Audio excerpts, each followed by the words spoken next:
Namaste and welcome everyone to the 2019 Vakri Graha Summit with Visti, Larsen, Allan, Annand, Dr. Dharmesh, and Dr. Andrew Foss. It is such an honor and pleasure to have you all here. I would like to start this event with the introductions to all of you. It is with great enthusiasm that I am able to introduce Visti Larsen, joining us from Denmark. Visti is the founder of the Rama Academy for Vedic Astrological Education. Visti is also well known for his writings, including the wonderful book, Jyotish Fundamentals, My Master's Words. Visti can be reached via his website, www.srigaruda.com. Welcome, Brother Visti ji. Namaste. Namaste. Thank you for having me. It's a pleasure. Pleasure to be back. Next, it is with great excitement that I am welcome Allan Annand ji, joining us from Toronto, Canada.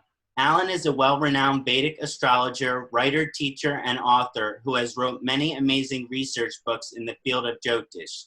Some of Allan's most amazing books include Stellar Astrology, Parivartana Yoga, and most recently his publication on Kṣaṇāti.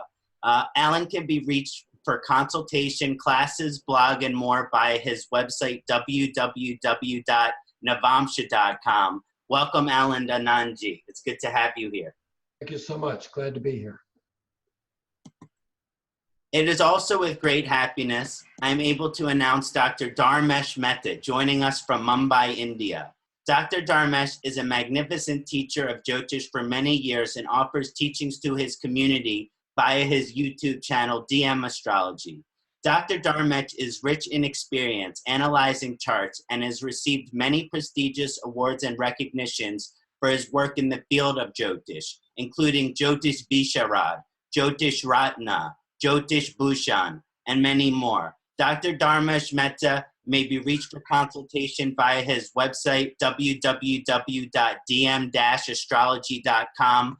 Welcome, Dharmesh Bhai. Good to see you, sir. Thank you, Kṣaṇāti. Thank you. Good to see you. And it was also with great gratitude that I welcome Dr. Foss to the 2019 Vakri Graha Summit, joining us from Charlottesville, Virginia. Andrew Foss is a profound scholar and teacher of Jaimini astrology and is the developer of the amazing Jyotish software, Sri Jyoti Star. Dr. Foss is consistently doing amazing research in the field of Jyotish, which he shares annually at the Baba and SVAC conferences and other venues across the world. Dr. Foss's software and consultation services can be found via his website, www.vedicsoftware.com. Welcome, Dr. Foss. Pleasure to have you. Very nice to be here. Thank you.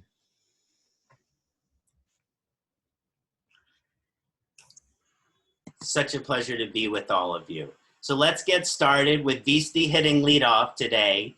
Visti ji, would you please discuss your research and insights as far as it relates to Kṣaṇāti astrology and retrogression?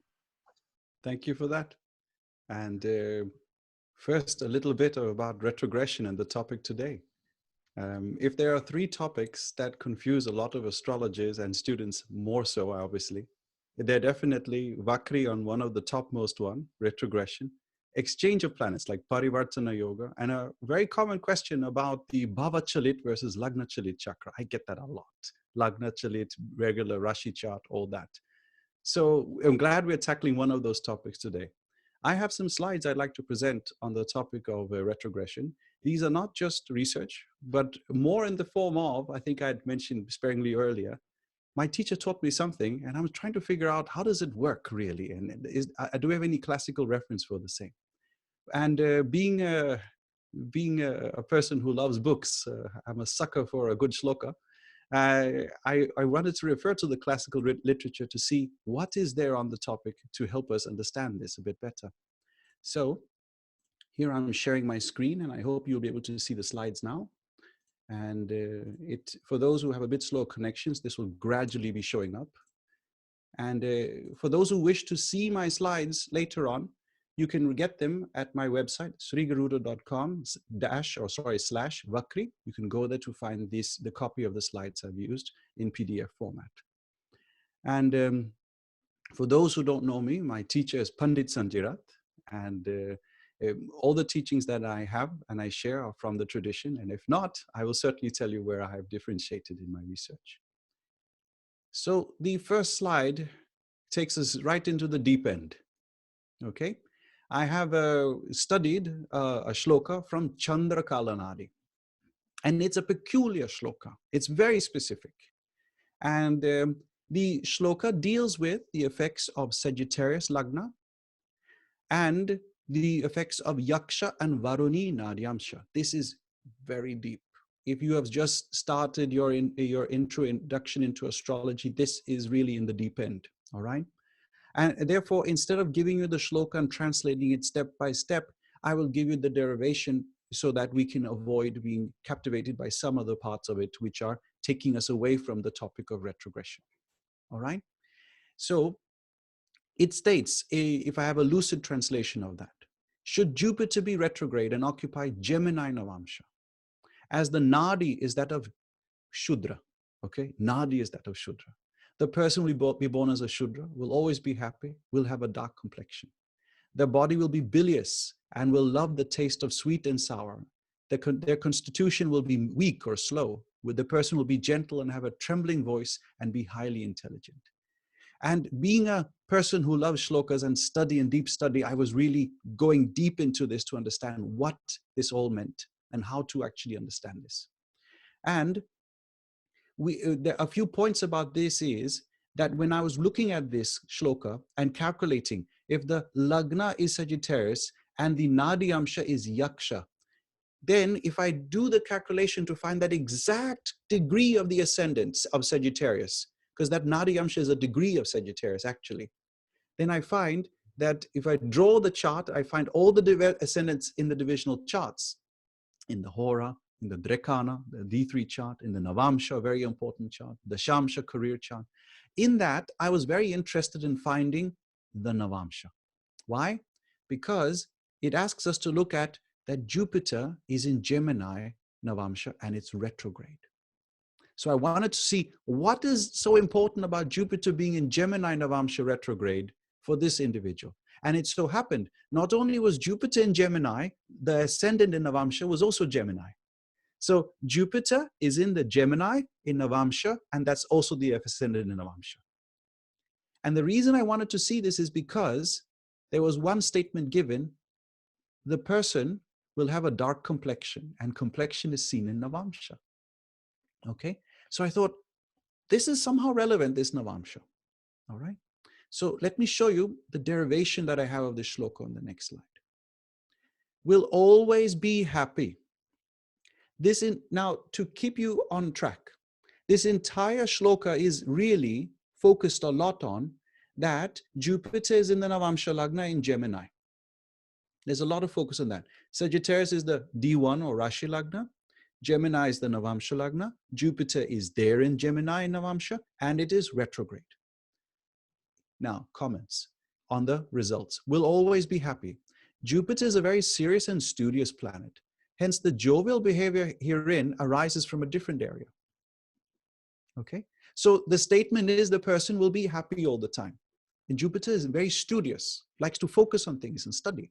May not be so happy all the time, but serious is more appropriate to say. All right?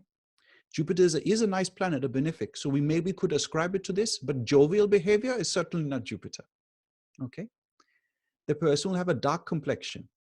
But and we do know the Navamsha Lagna, according to the classics, can indicate one's complexion. But Jupiter is very fair in complexion. Rahu, Saturn, and Mercury are dark as per the classics. Herein I refer to the Jaimini Upadesha Sutra. Rahu, Saturn, and Mercury are dark. Venus is brownish. Their body will be bilious, pitta. Pitta. That means more. They will have more fire in their body. Fiery planets and signs give the Pitta Prakriti, indicated herein, which is unlike the indications of Jupiter. Jupiter is Kapha, all right? Will love the taste of sweet and sour. Now, the oscillating taste of sweet and sour arise from Mercury, not Jupiter. When we read Parashara, he says Mercury is a mixed taste. It's two tastes which are actually oscillating or opposite to each other. So Jupiter is sweet, not mixed, all right, not both. The constitution will be weak or slow. Now, fast planets give weaker constitution, and we know this is something that we also learn from Gemini, admittedly.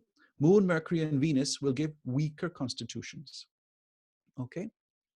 The person will be very gentle. Now, Jupiter is a very direct personality whose logic tends to ignore emotions. So normally we ascribe Venus and Mercury to be gentle planets by nature. Have a trembling voice. Jupiter gives a strong voice. Jupiter is a very strong voice. Never a trembling voice, never a weak voice. Will be highly intelligent. This is the only thing which matches perfectly. Jupiter is definitely highly intelligent, and if Jupiter is in the ascendant in Navamsha, definitely the person is intelligent. This can also be ascribed to another planet, Mercury. Mercury is also a very intelligent planet because they are strong in the ascendant. So none of this makes sense because of Jupiter's placement. All right? None of it. And this is what made this shloka so interesting to study. So if I now go further to the next slide, I now bring the tradition. So I learned something from my teacher, and I tried to clarify from the classics. And here's what I learned. The retrograde planet will act as if in the opposite sign. Okay? Therefore, Jupiter retrograde in Gemini acts as if in Sagittarius instead. This depends on whether the opposite sign is stronger than the sign it occupies. So I was taught something very peculiar. I was taught if a planet is in a sign and is retrograde, it will act temporarily as if in the opposite sign. Okay? But it will only do so for sure if that opposite sign is stronger. So, for example, if Jupiter was in Gemini and Sagittarius is the opposite sign, among Gemini and Sagittarius, Sagittarius is where Jupiter will be stronger and well placed. So therefore, it'll act more prominently as if in Sagittarius. Now, how to use this principle? Does that mean I should reverse the planet's nakshatra? No. All right. Will it change the planet's avastha, state of being? Well, in Uttara Kalamrita, it states that if a planet is exalted and retrograde, it will behave as if debilitated. It will lose its exaltation. So we do have a logic saying, yes, a planet which is exalted and retrograde is actually getting weaker.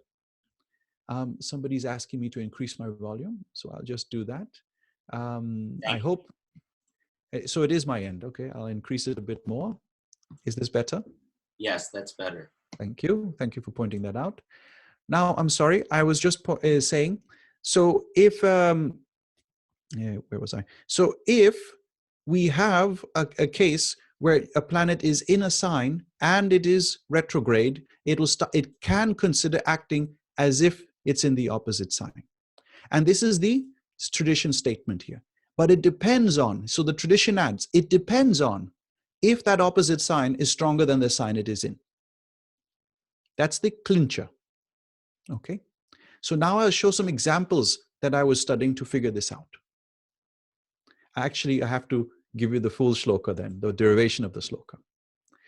If Gemini has Jupiter retrograde, then Gemini will act as if it is empty. Okay? Because Jupiter will be as if in the opposite sign Sagittarius, and we get the results of Mercury instead. Because of Gemini. Gemini is now empty. So read Gemini as if Mercury is the dominant one. Why? Because it'll act as if it is just giving the results of its lordship.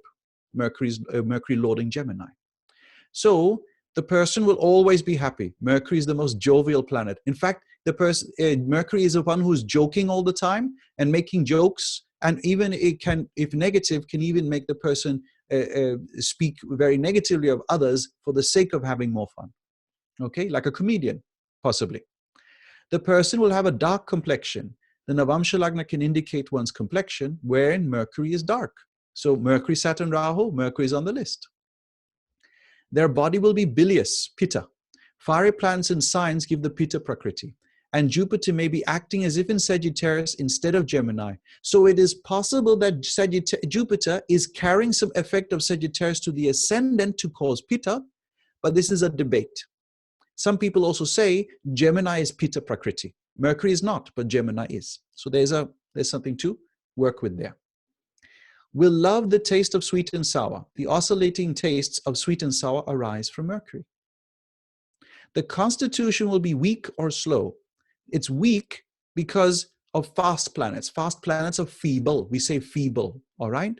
Moon, Mercury, and Venus are fast. They're feeble. So the constitution is considered weaker, all right?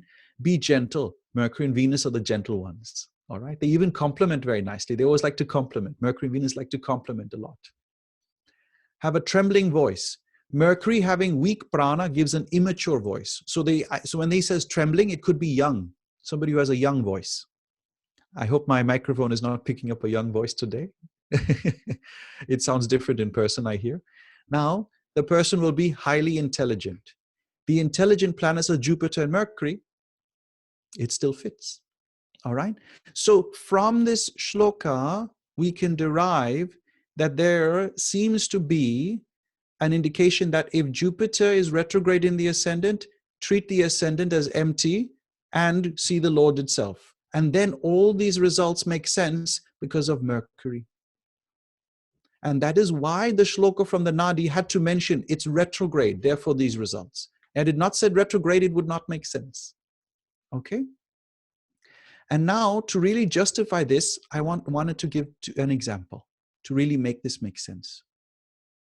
So I took the chart of a CIA operative, and later, I think he was a director, James Angleton. You correct me if I'm wrong. And in his Navamsha that I took up, just to repeat a similar example that I was looking at, namely the concept of Navamsha and the ascendant. And so we say complexion is seen from the ascendant. And his ascendant is Capricorn and Saturn is there. Saturn is supposed to be dark, tending towards blue. Like there's this complexion in Africa, which is very dark. In Central Africa, it's very dark, almost bluish.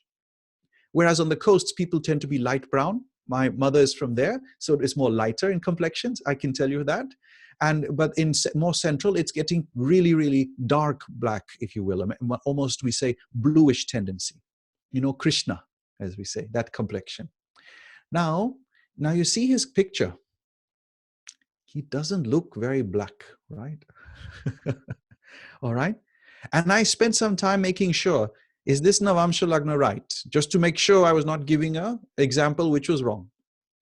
And I said, no, this is right. Given his profession, I found, I did some timing of events, his marriage, when he retired, when he passed away. And I said, this Navamsha, I could not move. It makes sense. Now, we'll notice here, Saturn is here, retrograde. Now, there's something special happening here. Saturn is retrograde in the ascendant. So see the opposite sign. He's acting as if in Cancer. Cancer is very, very fair. Now, question, why would he be fair if Saturn left Capricorn, and then at the same time, Capricorn is still lorded by Saturn, which should be black, like for Gemini. And then I have another shloka which states, which I've not given here, I should have.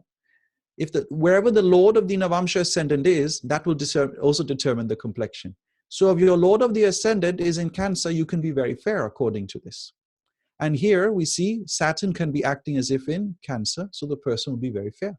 Cancer is very fair in complexion. And this is where I started the work on this retrogression concept in natal charts. Does it mean that I should be treating this as if Saturn is in 7th house? No, I should be treating it as if it's in Cancer. And that the ascendant is somehow not having the effects of Saturn. Does it mean that later on I'll change nakshatras and all?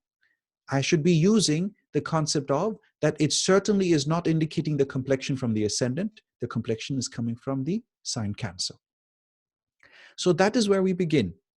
And having done so, in exemplifying what the Nadi was trying to tell us, I wanted to show how this works in the D1 chart or Rashi chart. Because complexion is a very small part of chart analysis. All right? Now, there's a question that has been listed here. Shouldn't we only look at this opposite sign when the opposite sign is stronger? Yes. So I'm going to compare now.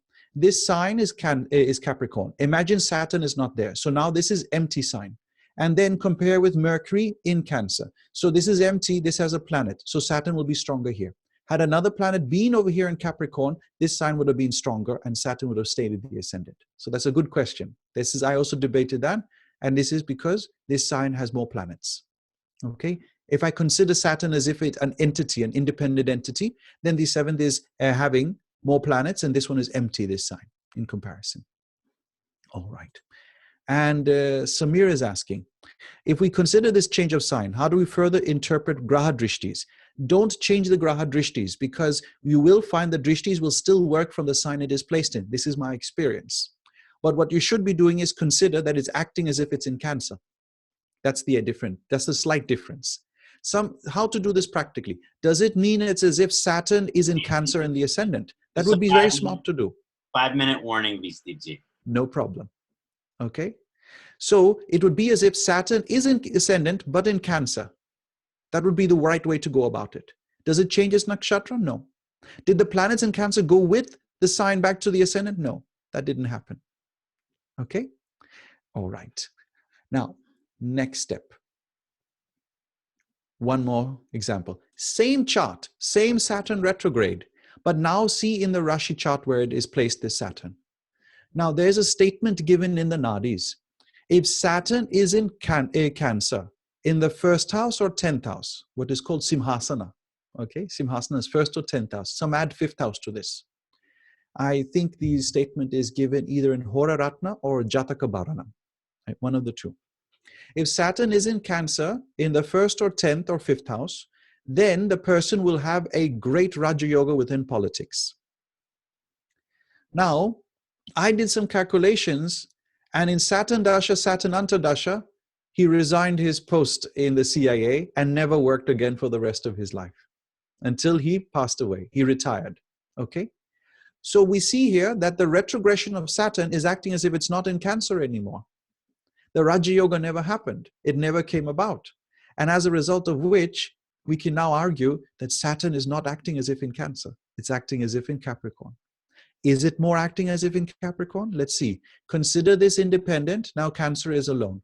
Cancer versus Capricorn with a planet. This is stronger. Treat this as the way Saturn is. No Raja Yoga. Going home, leaving work is more appropriate in this case. And so this was my initial research on retrogression in birth charts. And this is, I would love some comments on this. This is what I was taught and I use in practice. I will just stop my share now so that people can come back to the comments. And I hope that brings up some of the research on the topic on nadis and retrogression. Really, that's one of the few places we can really find that topic exemplified. And I look forward to your interaction and comments on the same. Visti, thank you so much for your always scholarly presentation, and the examples you used were very illuminating. This whole concept of looking at it as from the opposing sign position, if the sign is stronger, is fascinating application of retrogression. And just grateful for your presentation. Now I'd like to open up to the rest of the panel. Would anyone like to comment on Visti's presentation and this concept of how the retrogression will act from a perspective of nadi or the opposing signs influence?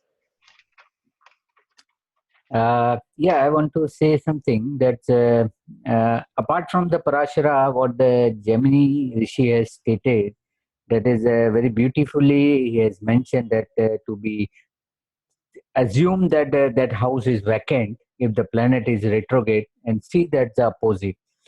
So there is something new for the Gemini astrologers as well. So people can research on this. That's something, because during his session, I was also thinking about the chart which I have seen about retrogression, and just I match. He has given one shloka, so that has enlightened. So Visti, it's a great things that you have done. Good. Only one principle, but a very strong principle you have given. Good. So much secret lies in our nadis. Thank you. Thank you very much. Thank you. Thank you, Dr. Dharmesh. My pleasure. Thank you. Means a lot. Yeah. Would anyone else like to comment on Visti's presentation before we move on to the next? Okay, Visti, thank you very much. Next, I would like to ask Dr. Andrew Foss to please discuss your insights on research as it relates to the retrogression of Saturn. Thank you, Dr. Foss.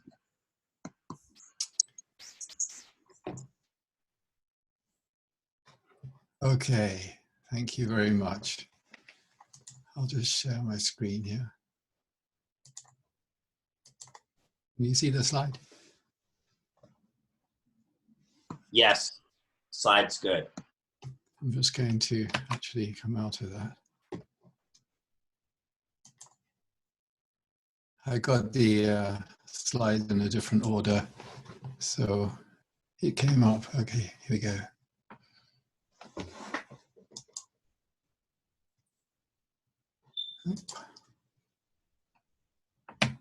That was the Rahu section.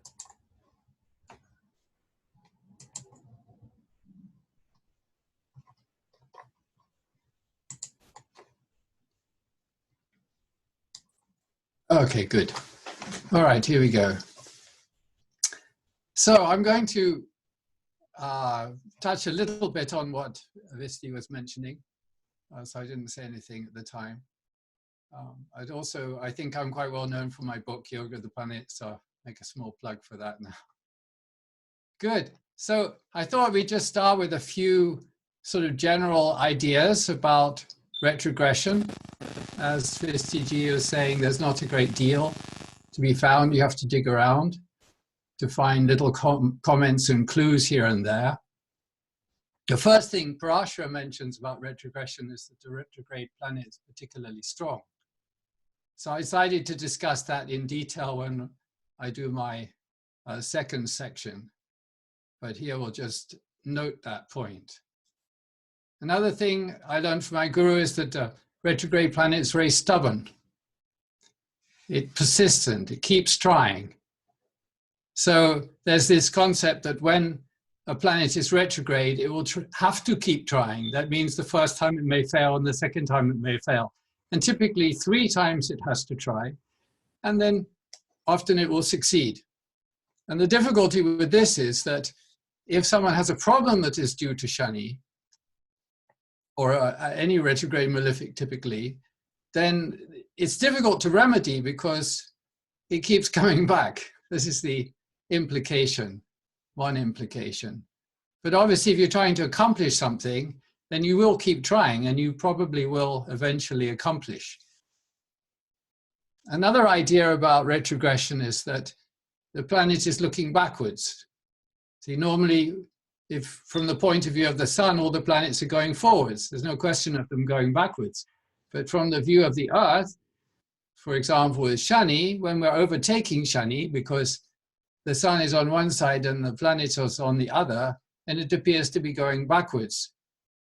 So from our point of view, you know, from the geocentric point of view, we are seeing an apparent backward motion, and this can manifest in people's lives.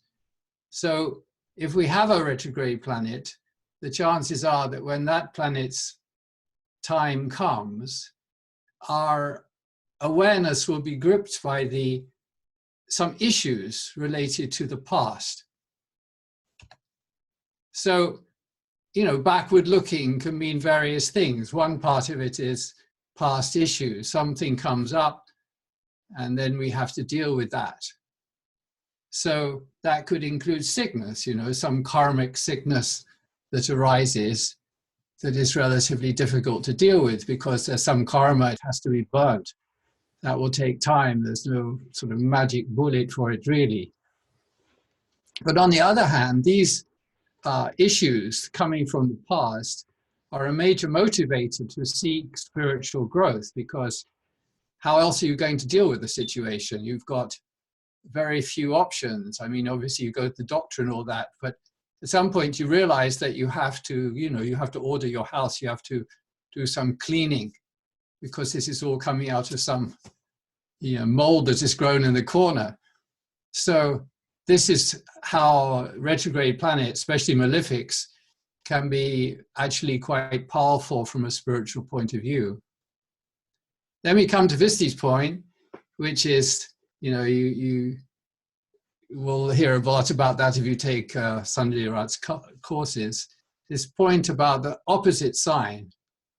So you can try to think about this in different ways. I mean, it's not just that the planet is always acting as if it's in the opposite sign, but it has a tendency to do that. So there's a kind of a focus. I mean, every planet's looking at the opposite sign. And because each planet has what we call a karma drishti, there's a desire which falls on the opposite sign. Then if the opposite sign represents something that's desirable, then there's a focus in that area. So I thought the example just given by Visti was really beautiful, because what we saw was that the Shani in Cancer was giving Raja Yoga, and the person was enjoying his Raja Yoga until the Shani Dasha started, at which point Shani woke up and decided to shift to the 4th house. So that was the end of his career. I mean, it's kind of, in a way, simple Jyotish, but it was a beautiful, clear example of what happened. So the point is, the Dasha had to come, and that was going to happen. So that's a very nice example. Now, what about Shani? I mean, these comments I've made so far all could be applied to other planets. So we have to think what impact Shani is going to have if he's dealing with clearing some of our past karmas. So firstly, Shani is carrying a club. He's not like Mars, who has a nice sharp spear to attack us with, or defend us, whatever mood he's in. But Shani has a club. That means he's kind of hammering away at us, but a single blow doesn't kill us. You know, there's a tendency to prolong the suffering. And his job is to clear off these, you know, clean us basically of whatever sins, or whatever we like to call them, mistakes of the past, some debts we have to pay. So he's taking care of that. Now the problem, one particular problem comes if Mangal and Shani. Now, if Mangal and Shani are, say, together in the sign, the chances are they'll both be retrograde. Because if the sun is on the opposite side, they'll both be retrograde. Now, they don't go retrograde at the same time. The retrogression of Shani lasts longer than that of Mangal due to its distance, but there's a chance that you'll have both of them retrograde, and this can be a rather deadly combination. So anyway, let's have a look at some examples. So this I thought was an absolute classic. We all remember when the Russians took over the Crimea. And, you know, I mean, we know that there are people around Putin who have a good respect for Jyotish. So I don't know if they have their astrologer, but the timing of this whole thing was remarkable, as we'll see. So this is the history from Wikipedia, like on the 1st of March. Now what happened, there was a sort of a build-up, but the whole thing was kind of engineered. You could see there was an engineered process which started with the steps taken by the Ukrainian president, then he was forced out, then he flees to Crimea, and then there's something that gets started in Crimea, and they're kind of declaring their own freedom, as it were, from Ukraine. But then on the 1st of March, there's this declaration, this guy, Aksionov, who had relatively little support locally, somehow became... Dr. Foss, the community is requesting that you share the slides so that we can see them, or... Oh, you can't see it? They said they can't see the slides yet. Oh, you should have told me. Yeah, sure. Okay. There should be a little green button at the bottom. Yeah, the share must have got switched off.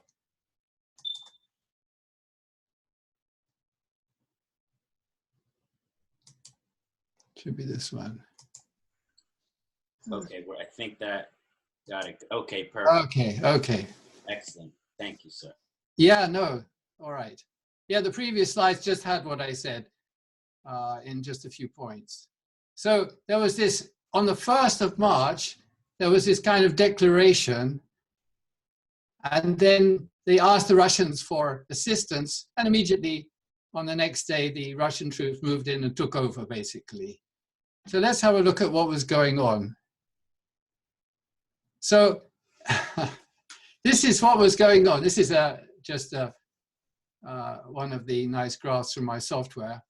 And you can see, this is the year 2014, and Mars went retrograde on the 1st, and Saturn went retrograde on the 2nd.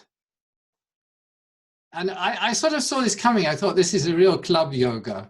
Something is going to happen. And the timing was just perfect. And then much more than that, if you actually look at the whole, I was watching it going on, and you see Mars stopped being retrograde on the 20th of May.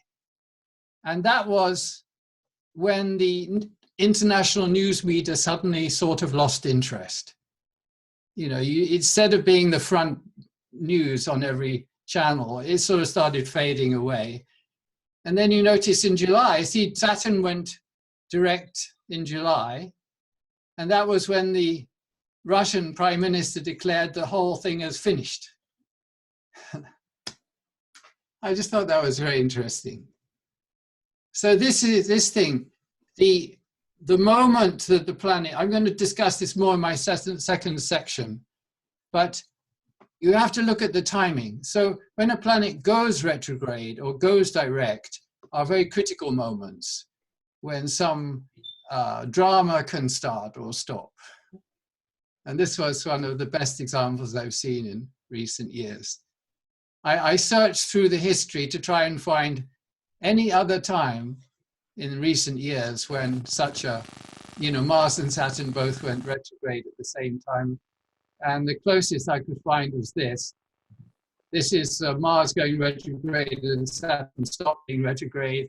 And the French had a nuclear test, and there was a blackout and bomb attacks and things. But relatively speaking, it was less dramatic. So anyway, that's, I thought, was rather nice. Nice in a very, not very nice, but anyway. So then I decided to take some charts at random. Like these were, I selected, you know, my software, you can just pick charts out that have a retrograde shani or whatever you want. So I thought I'll see which charts have retrograde shani, and I just picked a few charts at random, completely at random, right? The first one just happened to turn out to be a Russian general, and he was a big shot. He was in Afghanistan and Chechnya and all that, war hero. And then he died in a helicopter crash on the 28th of April, 2002. So if you look at his chart, he has Shani and Mangal retrograde in Leo here. And he started his Shani Dasha in September 1999, and he died during Shani Rahu. If you notice in his chart, he has Rahu in the 9th house, which is considered dangerous. So Shani didn't wait very long in this case. It just activated that. This is called a Yama Yoga. This is quite dangerous. This is an astrologer, United States astrologer. She or he, I'm not even sure, was quite well known, had a radio show and a column in the newspapers and all. And unfortunately, the Astro Data Bank gives very little information, even about people of the astrological community. But they do say that he died of testicular cancer on the 2nd of July, 1997. You notice that he started Shani Dasha on that day, or not on that day exactly, but a few months before. He had Shani in Libra, you note. So we could say, we could say that Shani is acting like it's in Cancer, in Aries in this chart. That's one possible analysis. Or you could say other things related to Libra and the disease. But the fact of the matter is that this karma, whatever karma he has here, and you notice Mangal is giving a drishti or aspect on Shani. So it was a difficult situation. Some karma started to manifest with the Shani. We don't know when the actual diagnosis took place, unfortunately, probably during Guru Rahu. Now, this is a fairly famous case, Karen Silkwood. She was working in a plutonium plant in Oklahoma, and she noticed that the company running the plant was breaking all the rules and endangering the staff. I believe there was a movie made with Meryl Streep about her case. So some people will be familiar with it. So she tried, she complained, she sent information to Congress and everything. And this was not appreciated by the people at the plant.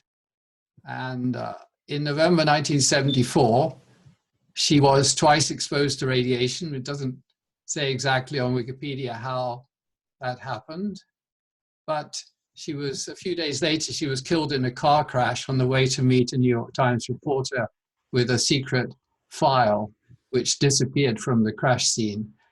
So there's a strong implication that she was murdered. So this happened during Jupiter Shani, Jupiter. If you look at the chart, you see that Jupiter's in the 7th house, which is already a bit of a warning flag.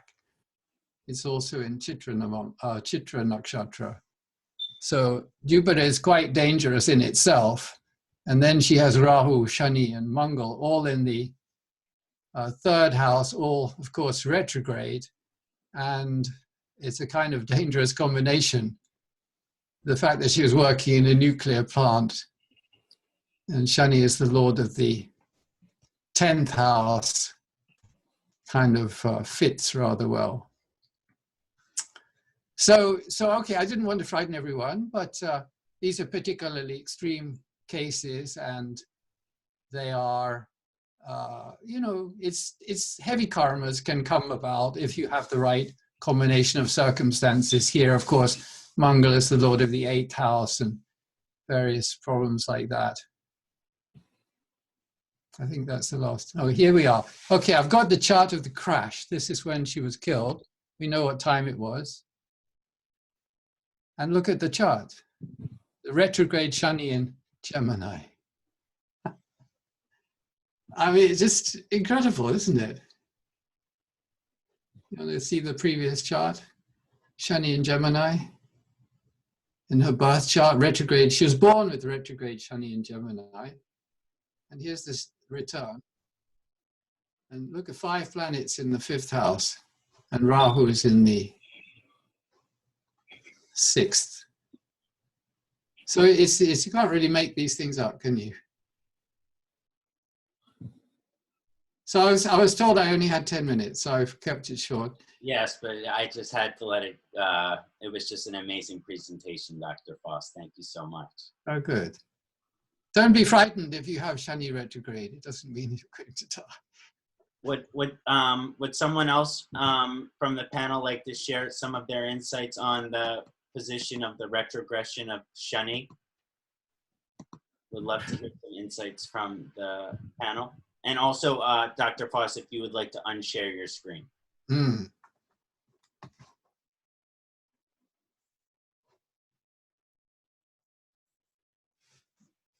Would someone like to share a little bit about their experience as an astrologer with Saturn retrograde? Dr. I want to add something. As Dr. Foss has mentioned very well, he is a very learned person. Normally, the outcome of whatever he has said, that it's Saturn is a judge. So whatever you have done in the past life and what has to be judged, if it is retrograde, that means it will give immediately. Whatever the deeds you will do, and if the Saturn is retrograde in somebody's chart, he doesn't have to wait for the time.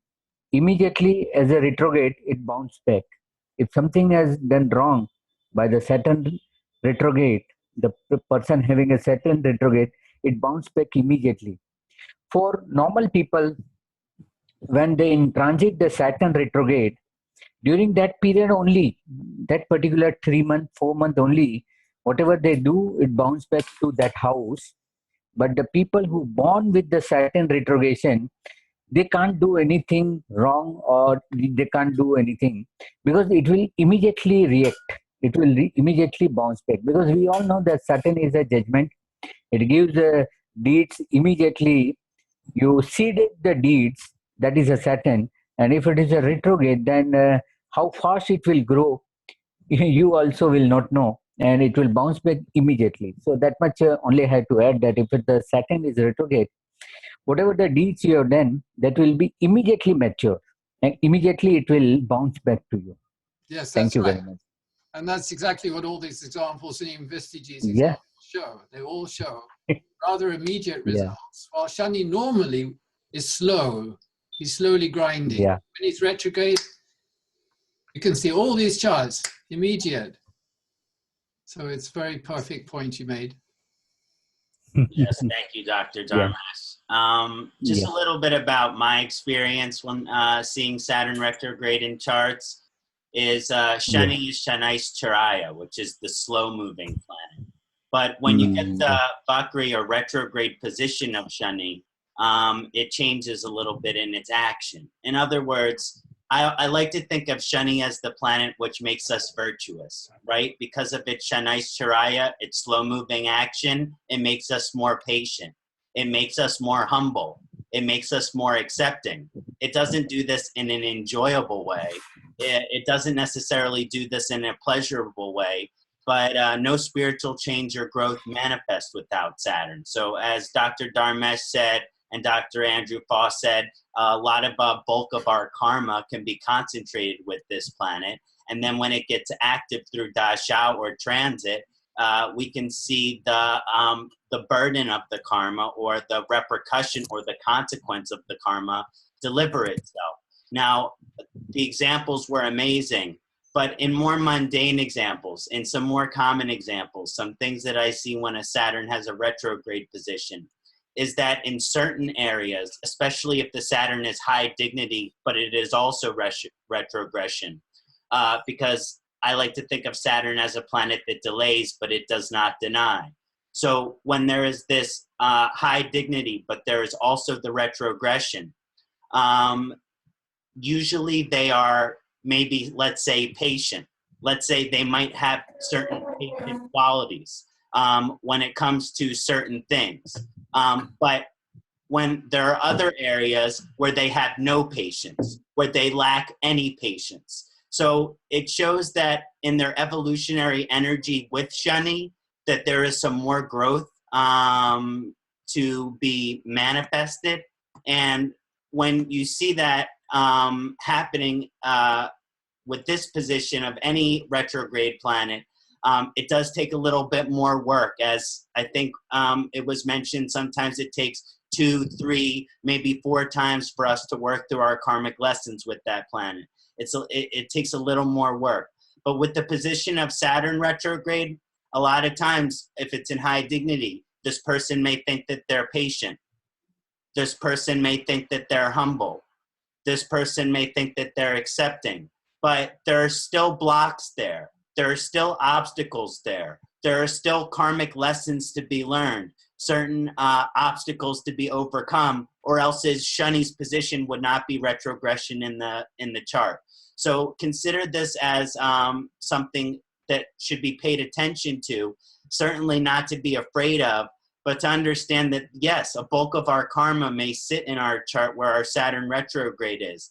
And if we can focus towards working on that karma, wherever we need to be patient or humble or accepting, then maybe the retrogression of Saturn will not be have a dangerous impact that we can definitely see when we look at certain charts as well. So that's all I wanted to say about that. Visti or Allan, would you like to share about Saturn retrogression? I'll make some comments when I get to my own presentation, actually. Okay, great. Anyone else on Saturn retrogression? Okay, so we'll be moving on then to the next question. So the next question is for Dr. Dharmesh.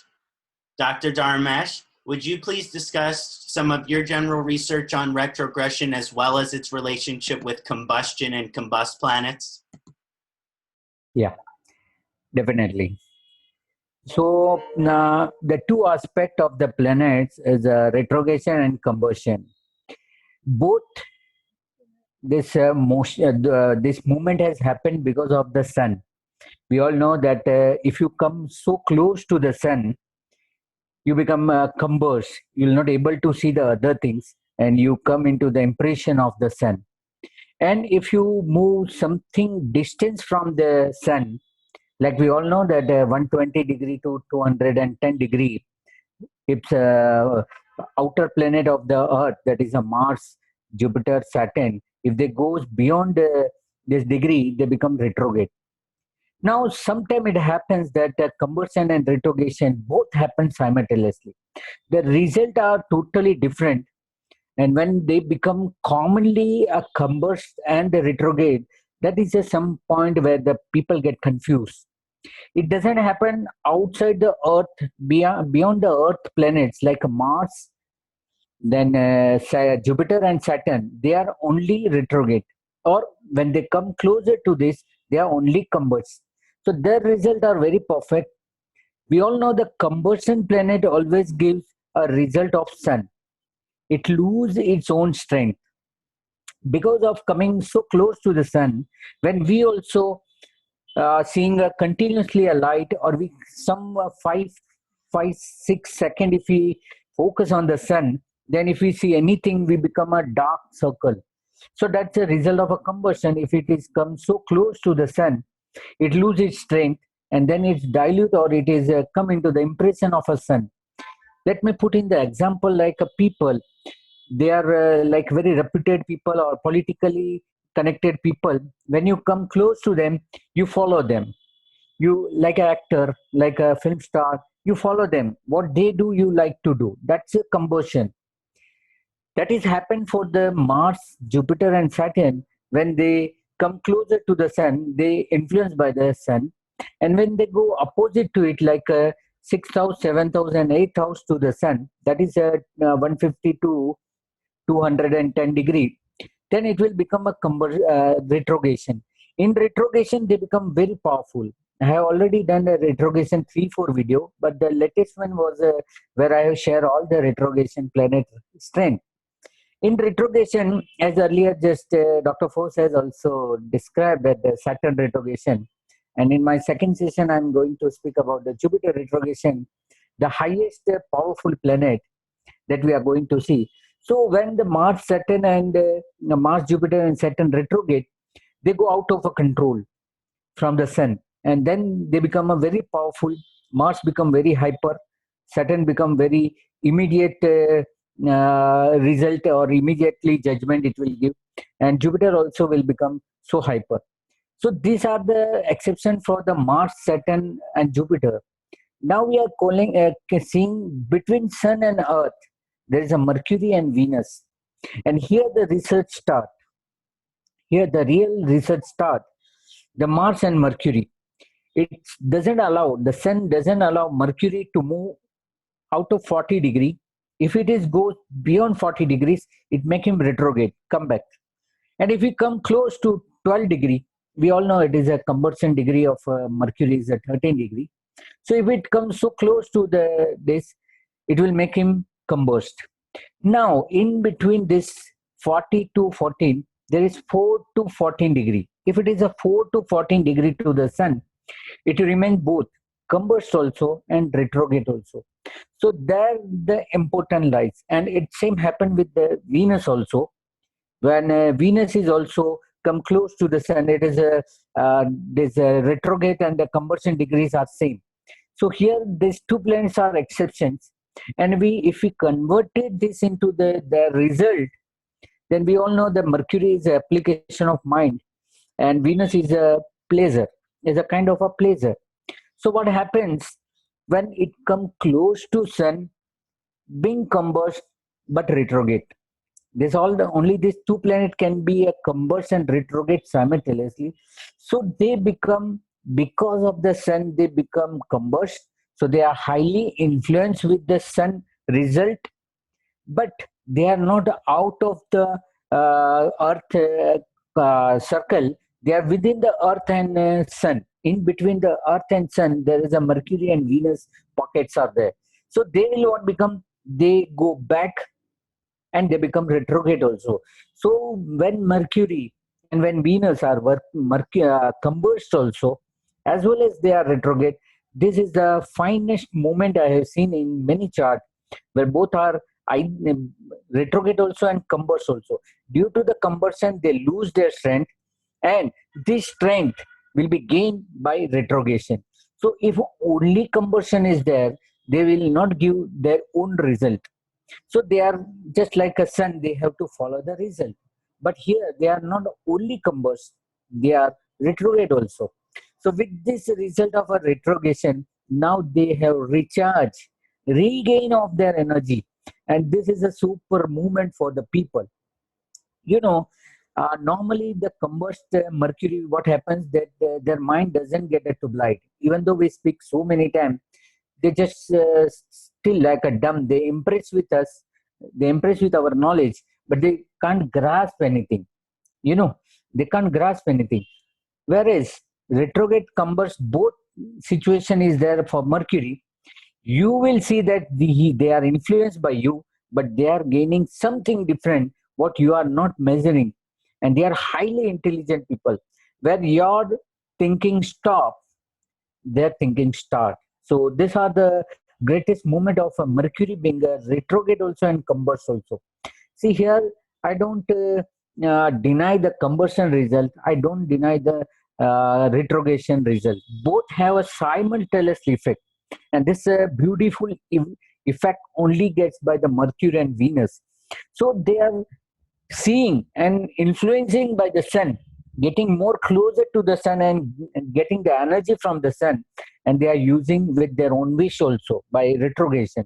So this is something beautiful that all the software engineer I've seen, many of the data analysts I have seen, they have a Mercury retrograde and combust. They, whenever they are listening like a dumb.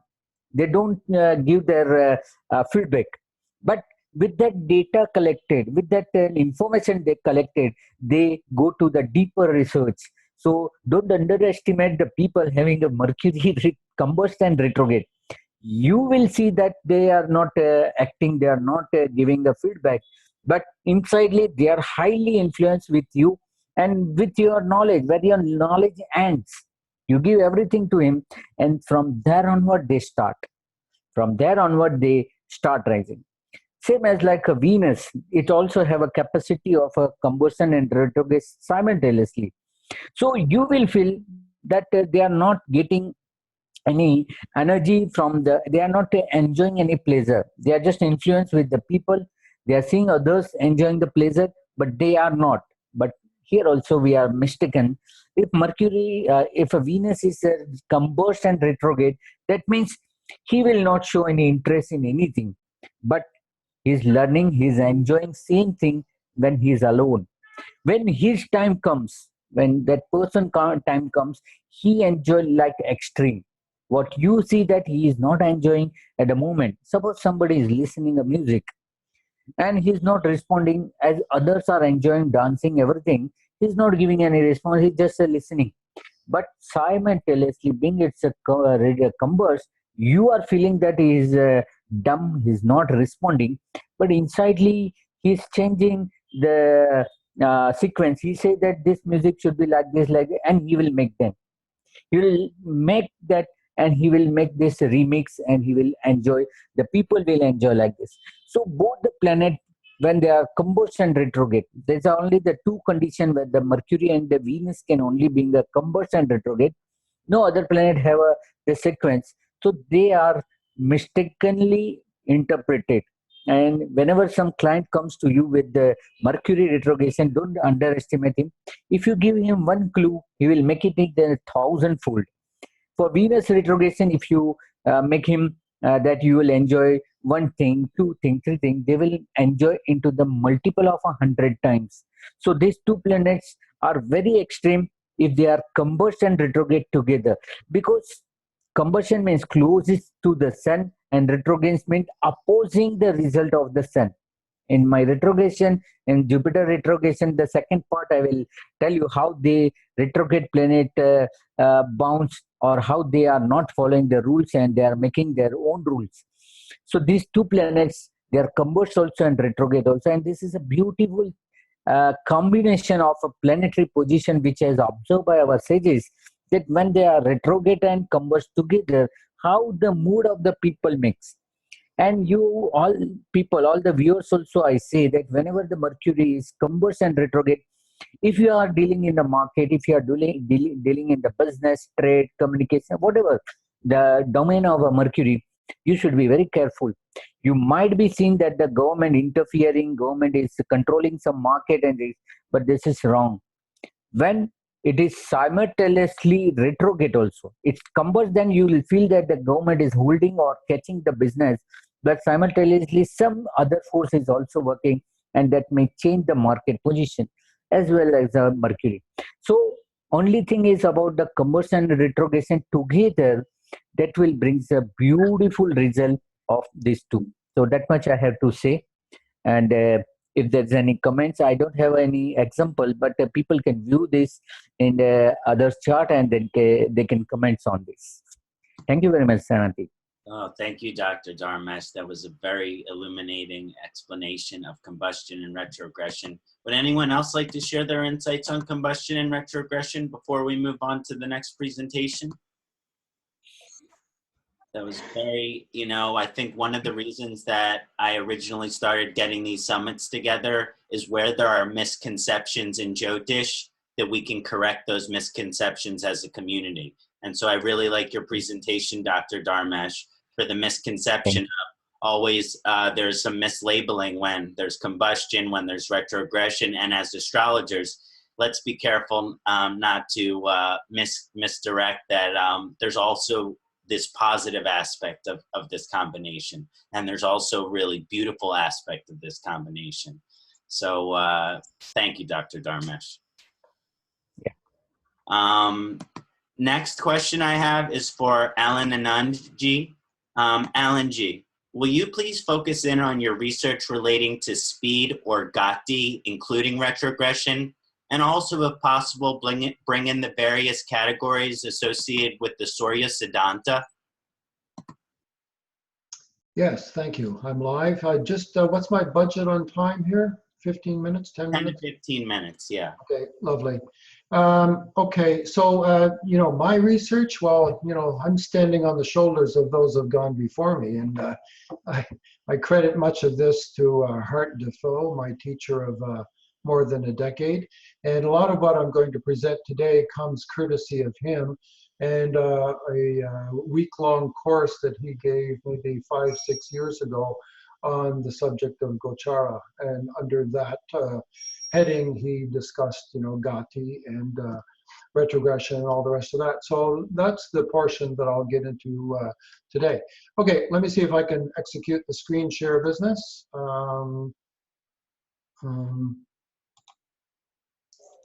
Okay.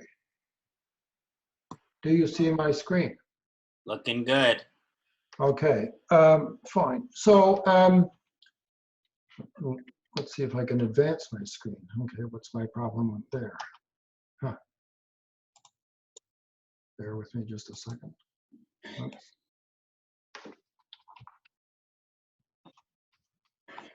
Okay, here we go. So I'm going to show the entire cycle here in a little bit, but you can visualize this for a moment. Let's say that a car is sitting on the street, and the guy puts the pedal to the metal, as we like to say, and the car will speed up. And at first, it's accelerating, relatively slowly because it's only just begun. And as torque takes over and it, gets greater speed, there's a greater degree of acceleration until it reaches its maximum speed. And then let's say the finish line is coming, or there's a place where you've got to stop before you run out of road, and he brakes and begin to slow and eventually come to a stop. Well, we're not going to throw the car into reverse, but you get the idea. With planetary motion, there are these various rates of speed. So in Surya Siddhanta, they list 8 different Taragraha steps. So under direct motion, and you have the first Manda Graha, which is direct and quickening, and relatively constant motion, but it's still somewhat slow moving. So that's, the analogy of the car just coming off the line. Mandatara Graha, direct and slowing, or constant daily motion, but very slow moving. So that's another phase in it. They don't follow directly in sequence here, and I'll get to that later. Shigra Graha, which is a direct and slowing planet, but constant motion, but still fast moving. So it's direct, it's slowing, but relatively speaking, it's still going quite fast. So it's amazing how many variations you have on this theme of speed. It's not just fast, slow, or motionless. It's fast or slow with growing speed, a decreasing speed, or constant speed. Direct motion, Shigratara Graha, direct and quickening, or constant daily motion, but very fast moving. Kutila, this is your stationary motion, where it's referred to as defective or deficient, or the word's not there, but non-existent motion, where the graha is stationary. Sama, which is direct, even, smooth, constant, neither accelerating nor decelerating, neither fast nor slow, but in a constant rate. And then under retrogression, we've got Vakra, which is moving backward quickly relative to its attainable daily speed as a retrograde. Later on, I'm going to show a table where all the planets have forward motion and they have retrograde motion until you can see the daily rates. The word Vakra means crooked, implying some degree of irregularity, courtesy of that retrograde motion. And I've got a slide later on which breaks down the etymology of Vakra to mean many more things than just crooked, because in witnessing a Vakra Graha in the chart and you wish to apply an interpretation to it, you'd like something more than just crooked, which implies. Sorry. A voice from. I think that was just a mistake, or Yeah. Okay. No problem. Little ghost. Anuvakra Graha, moving backwards slowly. So basically, retrogression has 2 speeds: slow backward speed or fast backward speed. So this is the slow backward speed. So anu means partially. So Vakra is retrograde. Again, quite a bit of noise in the background, Kṣaṇāti. I'm not sure where it's coming from. Sounds like surf on the beach. Is somebody on the beach up there? Anuvakra Graha, moving slowly backwards relative to its attainable daily speed. So I think my next slide here, I've got the graph. No, here's the cycle. So, planet will start in stationary motion, Kutila, and then slowly begin to move forward, slow but direct and quickening motion. And then it reaches a stage where it's kind of direct, it's continuing direct, but its motion is now even. And eventually it may, depending on its circumstances, pick up speed, be constant but fast, all things relative. And then, Sama can be applied to its motion then. And actually Sama can appear here in many of these other intervals, but I'm just putting it in a couple of times for reasons of space. Shigra Graha, it's achieved its maximum speed. Now it begins to slow, but it's still fast and it's still constant. Mandatara, it is now, well beyond its fastest speed. It's slowing further, but it's at a constant rate of motion, but direct and still slowing. And then it's back to Kutila again. It's become stationary. Then it begins to retrograde, slowly at first. I could insert Sama in here for a period of time, but I didn't. Vakra, where it's going retrograde at a faster rate. And then it reaches a point where it's no longer, going quite so fast backwards. It slows down, and eventually it stops, and then eventually it will go forward again. So there's the entire cycle in terms of Gati. And I present this just to show that, Vakra and Anuvakra, fast and slow retrogression, are really just intervals in a much more complex sequence of phases, of which we see there are 8 as laid out in Surya Siddhanta.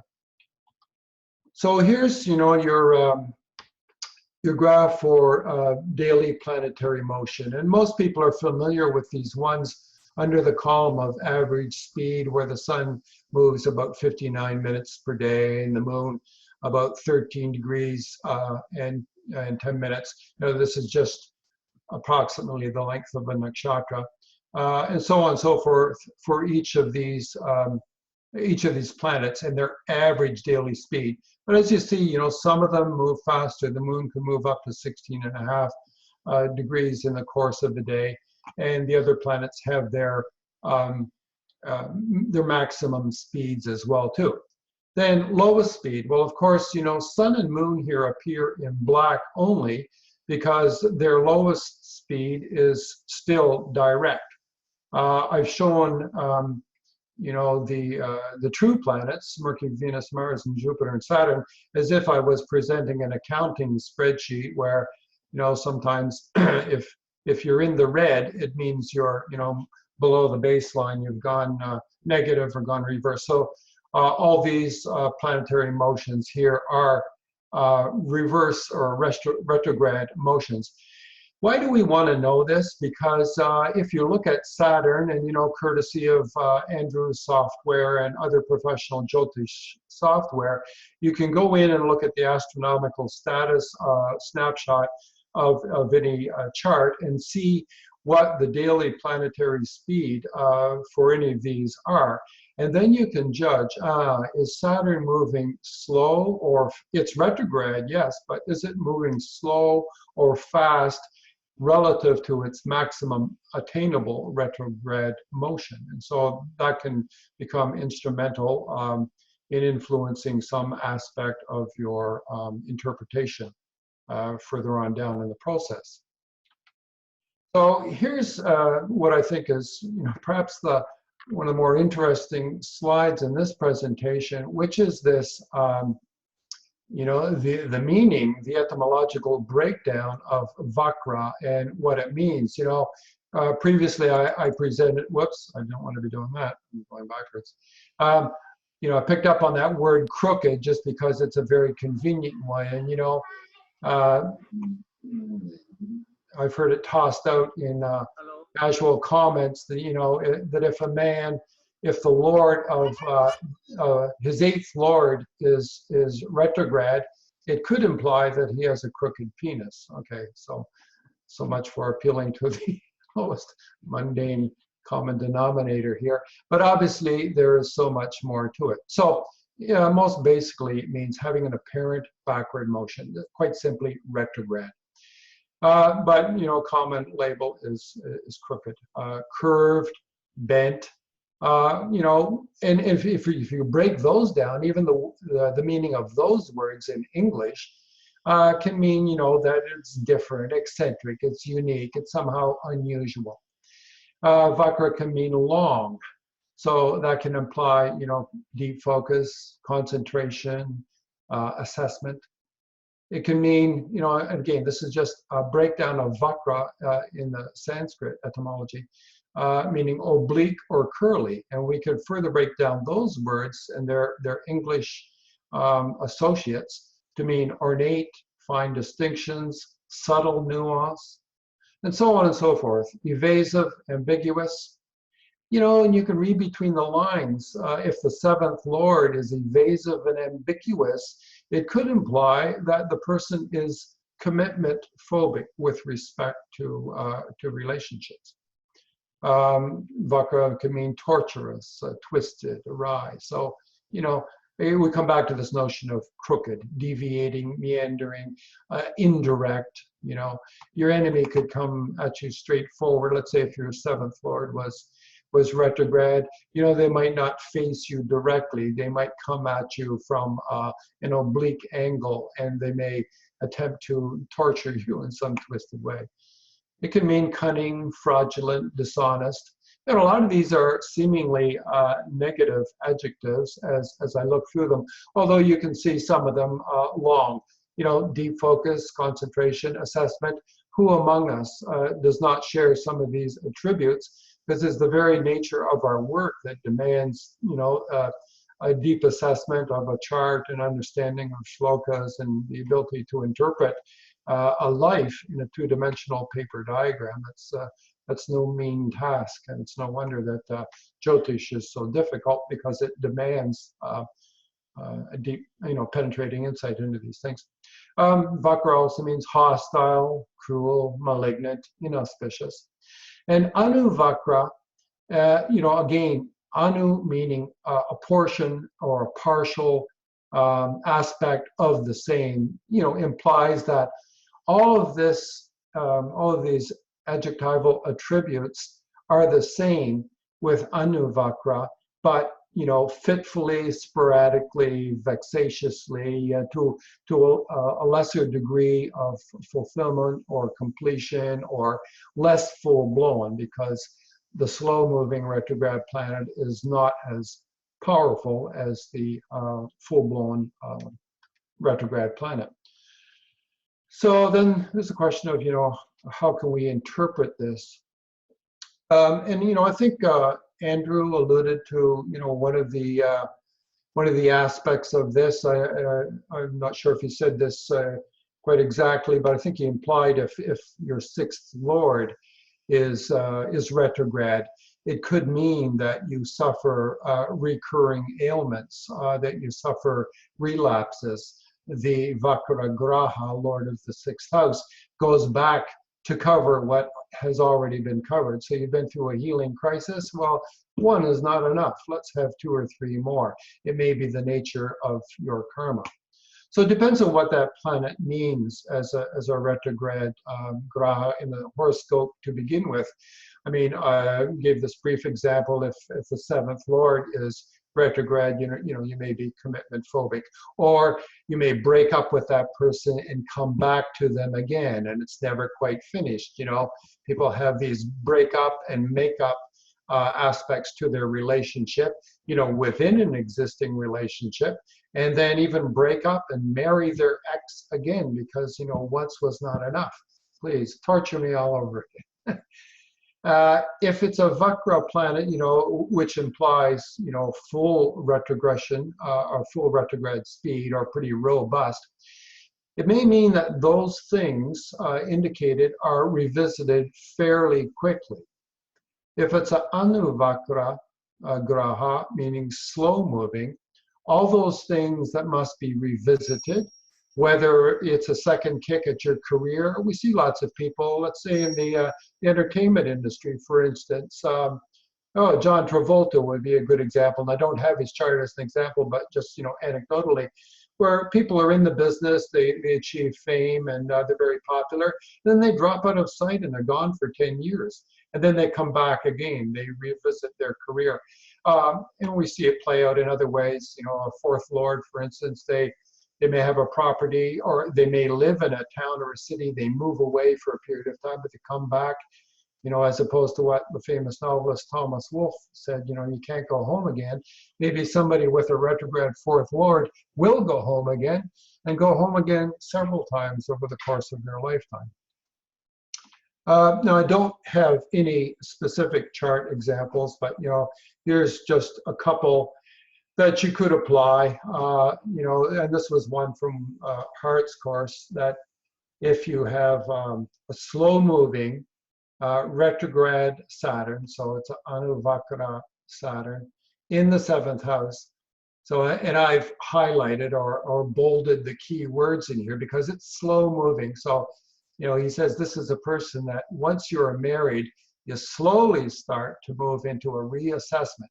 Reassessment, that was one of those other words that came up in the context of breaking down the etymology of Vakra, a closer look, an examination, a deep focus. So you slowly start to move into a reassessment of your marriage.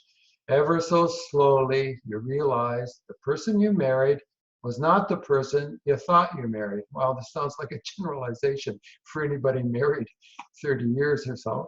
And after 30 years, again, emphasize, you know, for the convenience of this is a Saturn cycle, after 30 years of therapy, you know, continuously looking at it deeply, focusing, returning to the same things again and again, you start looking at ways to remedy that. So, you know, this is, you know, very obvious with a retrograde planet in the 7th house. But you could have a retrograde lord as well, could, you know, wreak the same sort of effect, depending on its circumstances.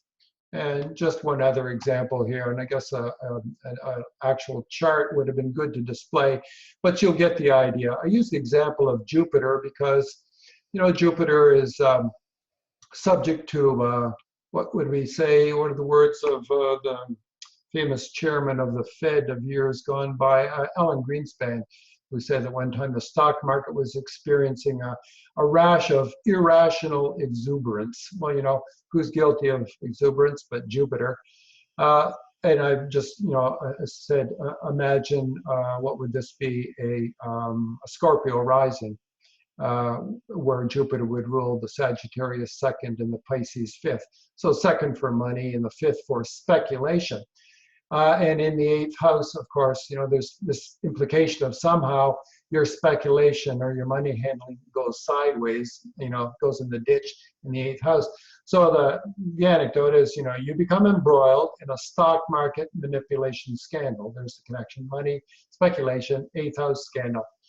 If Jupiter is Shigra, fast, you know, that's fast direct motion, the scandal, because it's a scandal because it's an 8th house matter, but it may blow up quickly and then blow over just as quickly because direct motion says, you know, this is a bad part of town. Pedal to the metal, let's motor through here, you know, lock the doors and let's get through here and out the other side of town. If Jupiter is Anuvakra, slow retrograde, you basically end up circling the block inadvertently, right? Because you've encountered one obstacle or after another, and you're stuck in this bad neighborhood. Even though you'd like to leave, you're in a loop, a slow motion loop at that. The scandal may be slow in unfolding, and there may be multiple revisits of that particular issue. And I think that was my last slide.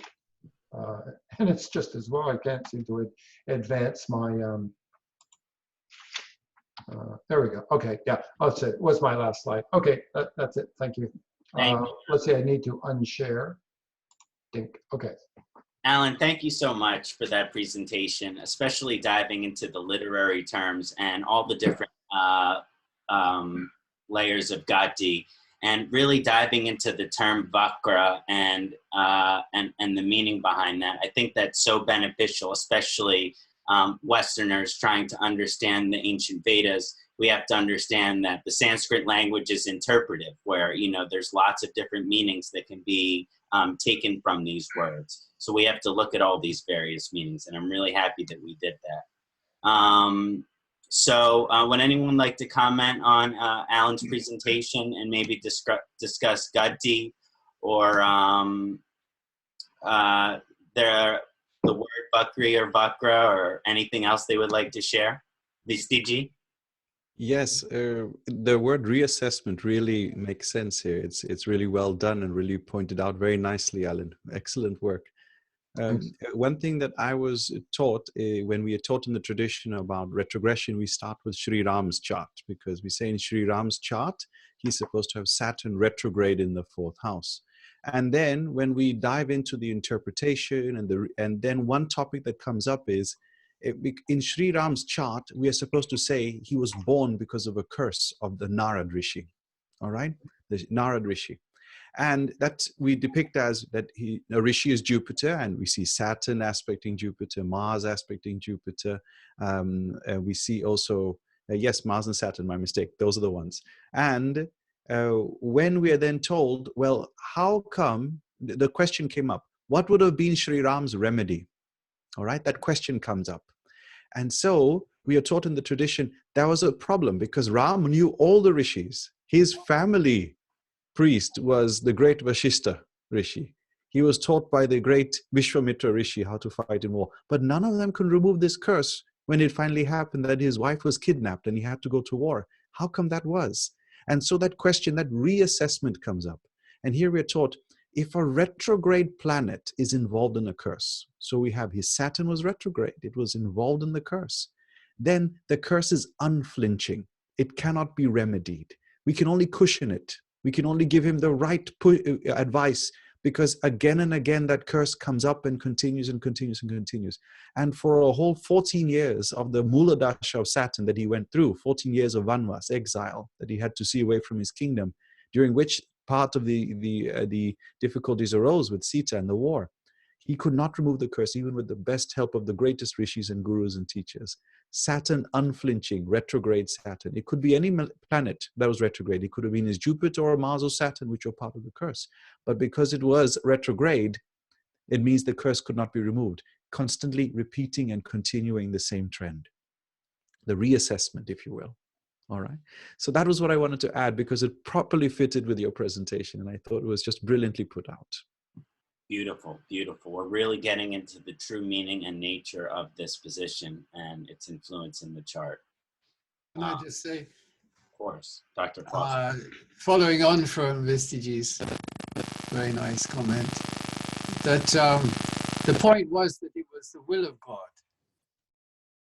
You know, he took birth of his own will, taking advantage of the curse of Narada Muni, which he had instigated through certain acts.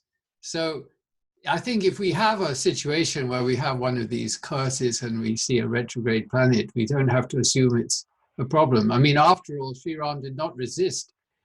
He could have resisted, but he didn't. He accepted the whole thing because that was what had to happen. So we don't have to look at it as a problem that has to be remedied.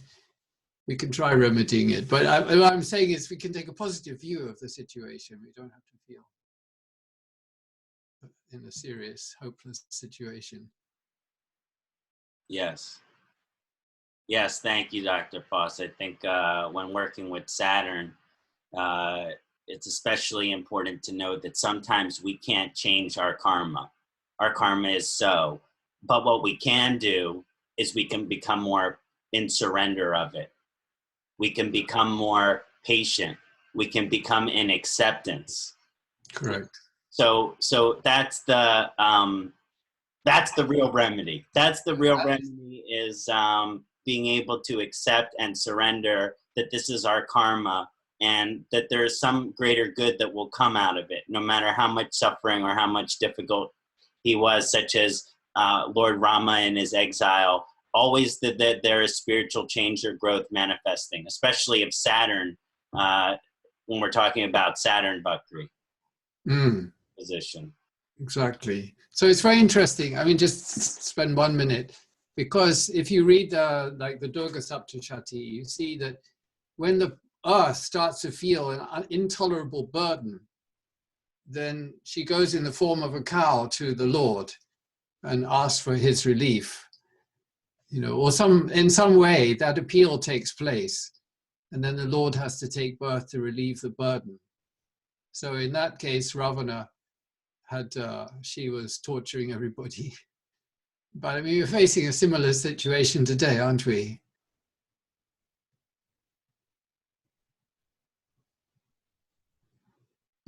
Certainly. We should bear in mind. So there's the positive and the negative. The positive is that, and it's very interesting because in some of these stories, like in the Durga Saptashati, the goddess comes and she clears the burden. And then it's mentioned that as soon as the demon is killed, all the seasons start behaving themselves, you know, like they were all out of whack. it specifically says this in the shlokas. It says suddenly the rains are on time and the sun shines on time and everything is on time and the crops are growing. It's so interesting that it refers to the climate.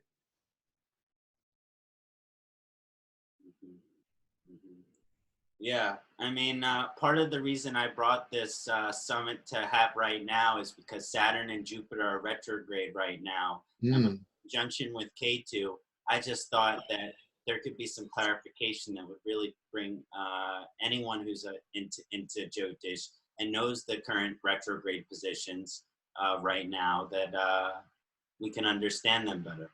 Because it's a very strong position with the Saturn Ketu conjunction. Extremely strong. This week, coming week, reaches some kind of peak. Yeah, if anyone would like to comment on the Saturn Ketu conjunction, please feel free to do so. Which is getting tighter. The amazing thing is that Saturn and Ketu are normally moving in opposite directions. And this time, as Ketu came into Sagittarius, Saturn goes up to Ketu and says hello, and then they start walking together. Yeah. They spend about 6 months walking together before finally they separate. So you have to assume that during this period, which we're in right now, some major work has to be done for clearing the karmas.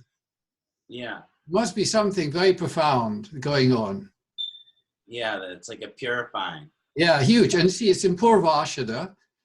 And Purvashada is famous as being the sign that heralds the end of Kali Yuga.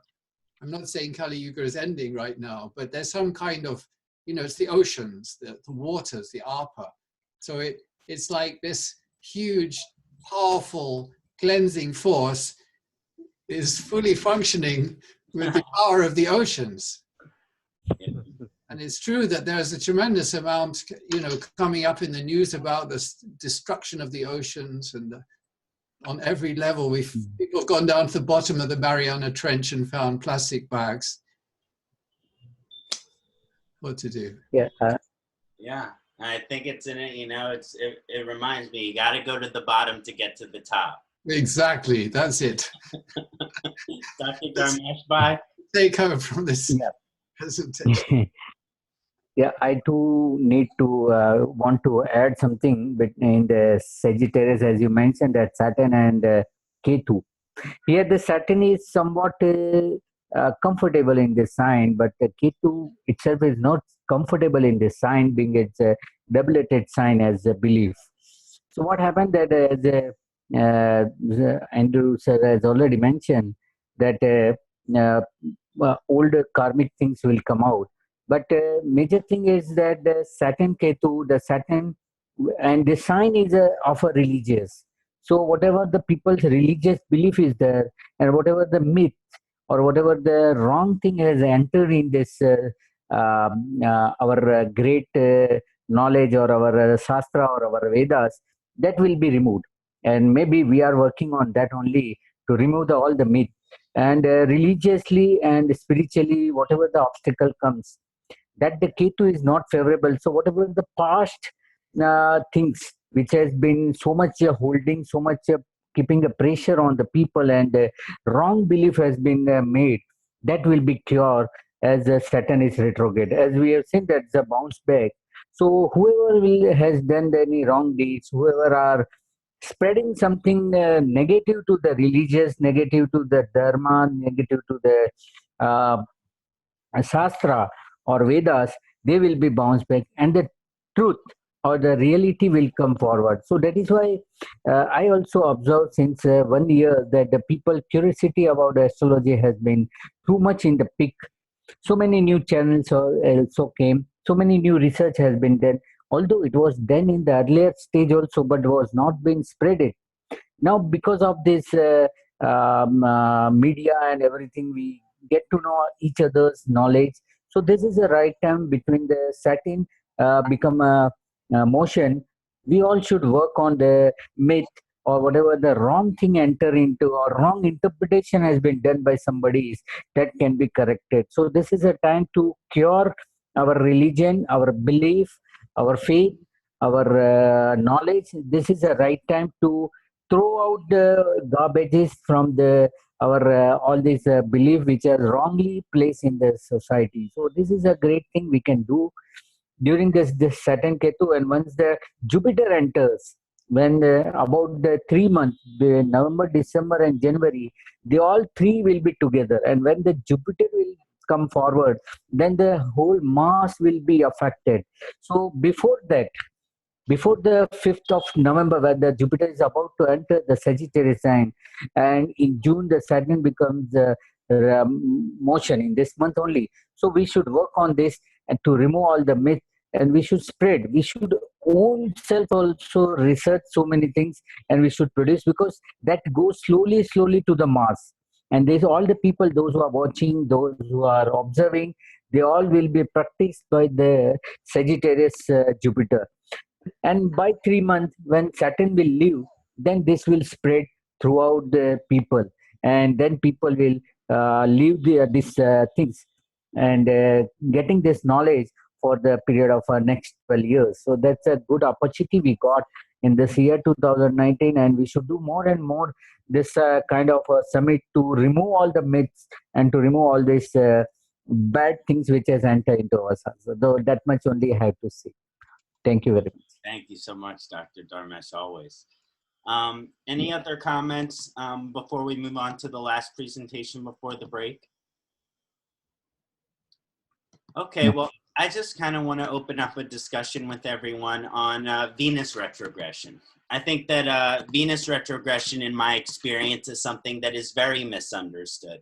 And a lot of times when we look at Venus retrogression, I've heard, whether I was reading it in a text or through discussing it with someone else who is interested in astrology, it can have a lot of negative connotation.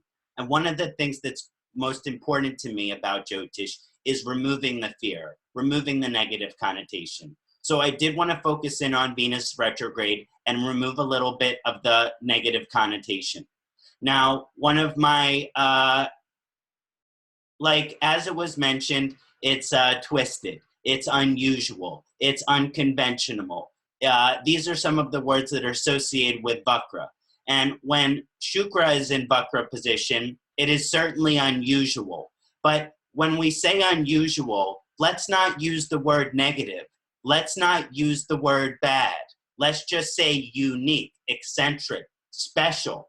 All of these words have a much better connotation to them than weird, strange, unusual. So I think as Jyotisha, let's try to encourage the positive side of it, that it is unique, that it is special, not that it is unusual or that it is weird. Although it might be unconventional, let's try not to bring the negative connotation to that.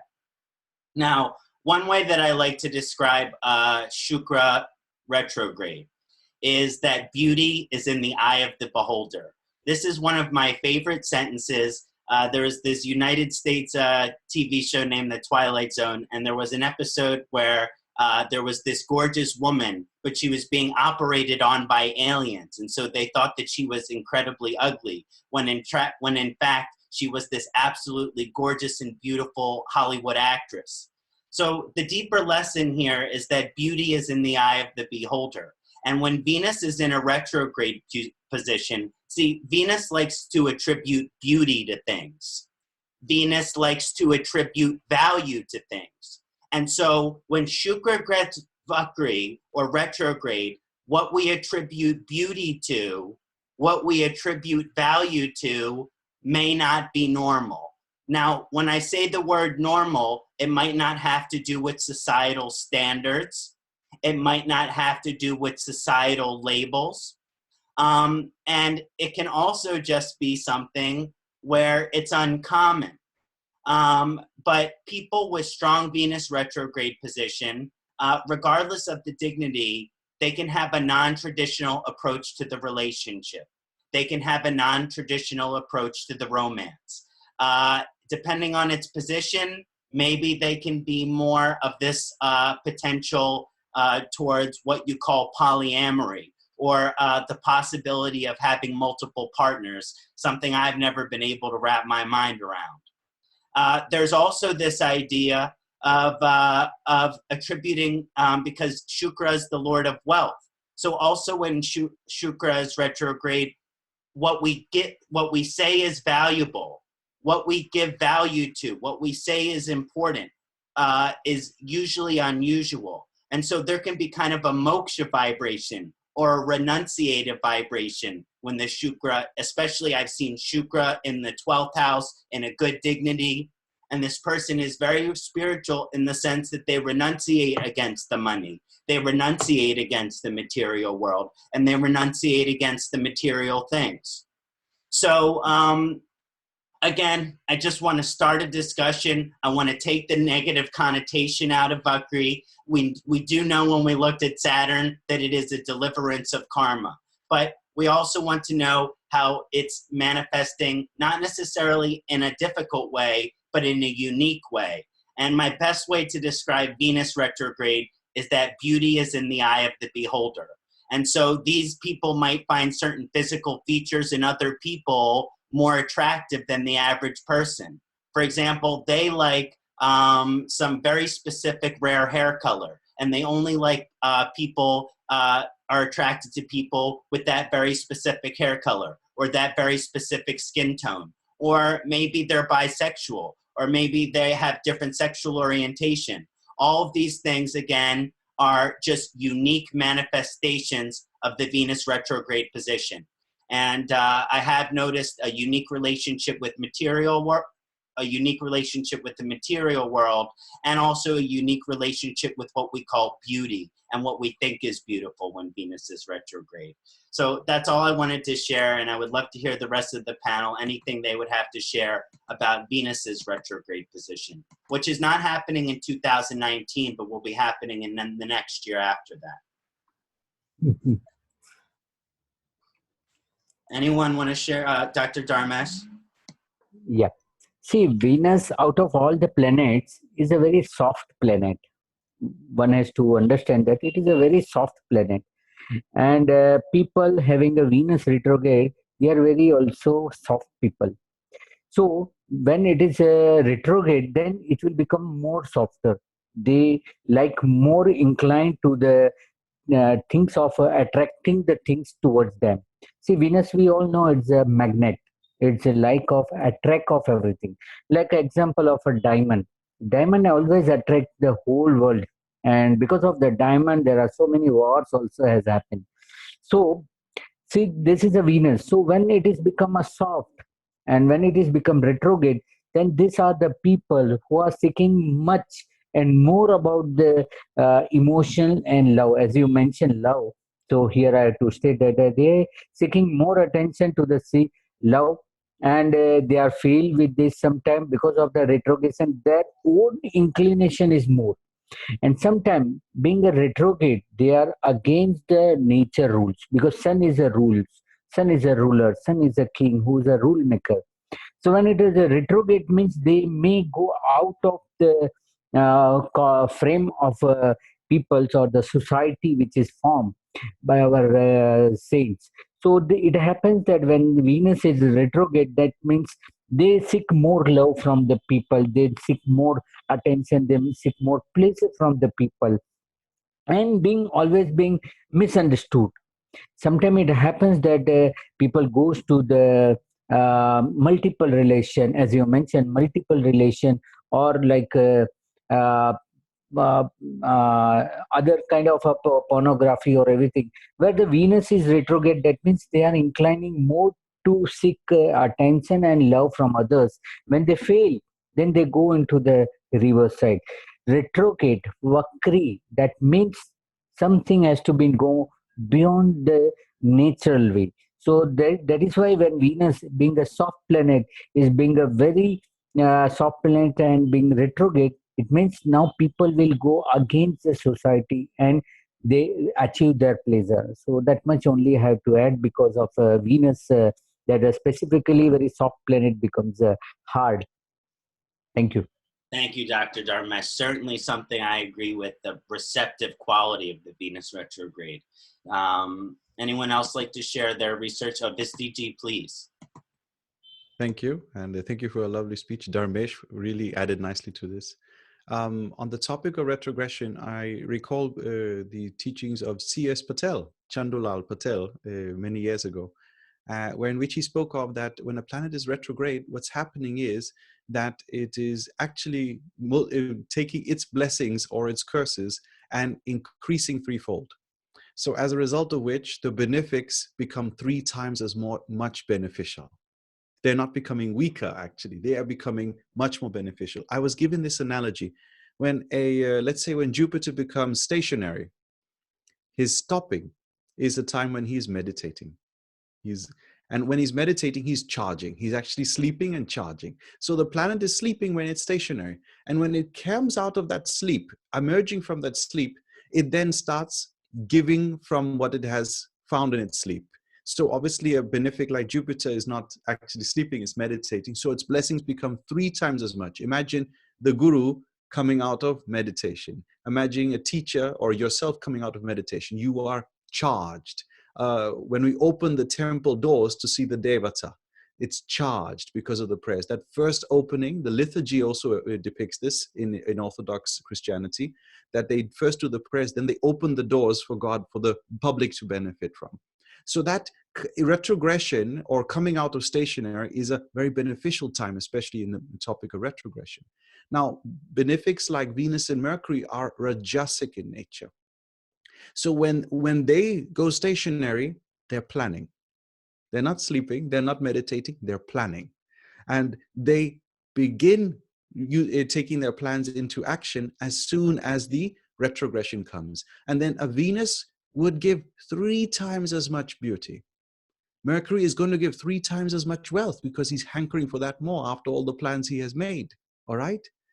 Whereas Saturn and Mars, they're the cruel ones. When they were stationary, they were sleeping. And waking them up from that sleep is like waking a giant warrior from sleep. And that warrior is angry. Why did you wake me up? And so the retrogression of theirs is never spoken well of in the Shastra. In the Nadis especially, they speak of world calamities when we have malefics retrograding, especially if both do in certain signs.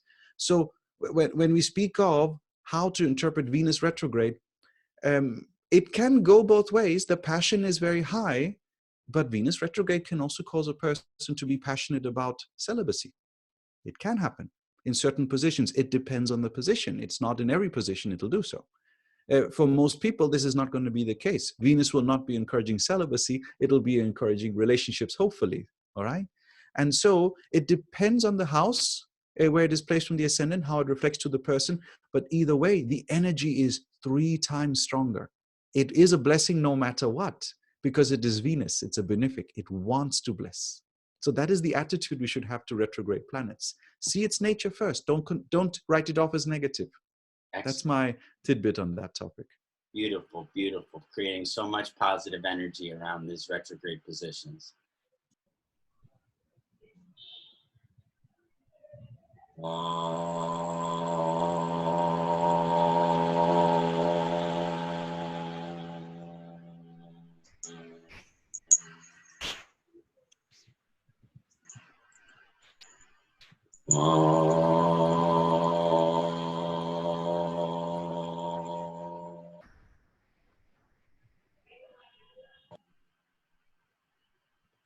Om Gananam Tva Ganapatim Havamahe Kavim Kavinam Upamastravastamam Jaistarajam Brahmanam Brahmanaspatanaha Srinvanu Tibihi Sita Sadanam Vakratunda Mahakaya Suryakoti Samaprabha Nirvignam Kurume Deva Sarvakayeshu Sarvada Tithi Buddhi Shakti Sahita Shriman Mahakṣaṇāti Pataye Namo Namaha Nirvignam Kuru Namah Shivaya. Om Namah Shivaya.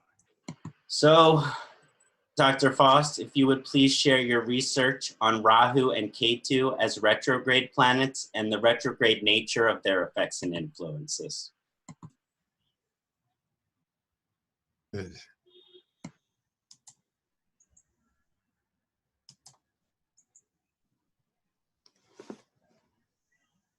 Okay. Good. Can you see the slide? Yes. Okay, excellent. So initially I was pointed towards talking on Rahu, but as we'll see, it's applicable to Ketu. So I wanted to start actually by a little bit more on this topic. Before the break, we heard a very nice presentation on the comments or the shloka in Surya Siddhanta that talks about the 8 states of motion. Fortunately, he left it to me to mention the teachings in Parashara. There's a particular shloka, or actually 3 shlokas in Parashara, in the Shadbala chapter. And I'm actually, you know, I studied this a long time ago. I mean, all of my software is based on Parashara and the other classical texts. So when I got to this one, it's a bit mysterious. Actually, in the Surya Siddhanta, he says that nobody really understands this topic. Obviously, Hardifo has studied it carefully, which is very interesting. But if you look in the translation in English, English translations of Parashara, it's definitely not terribly clear. For one thing, it's not giving the actual definitions of these various terms. So I was studying it for this class. I found it very interesting, actually, because I realized that there's a great deal more in the Sanskrit than to be found in the translation. So I just wanted to discuss this a little bit. So he starts with his shloka. He says, Shashti Vakragata.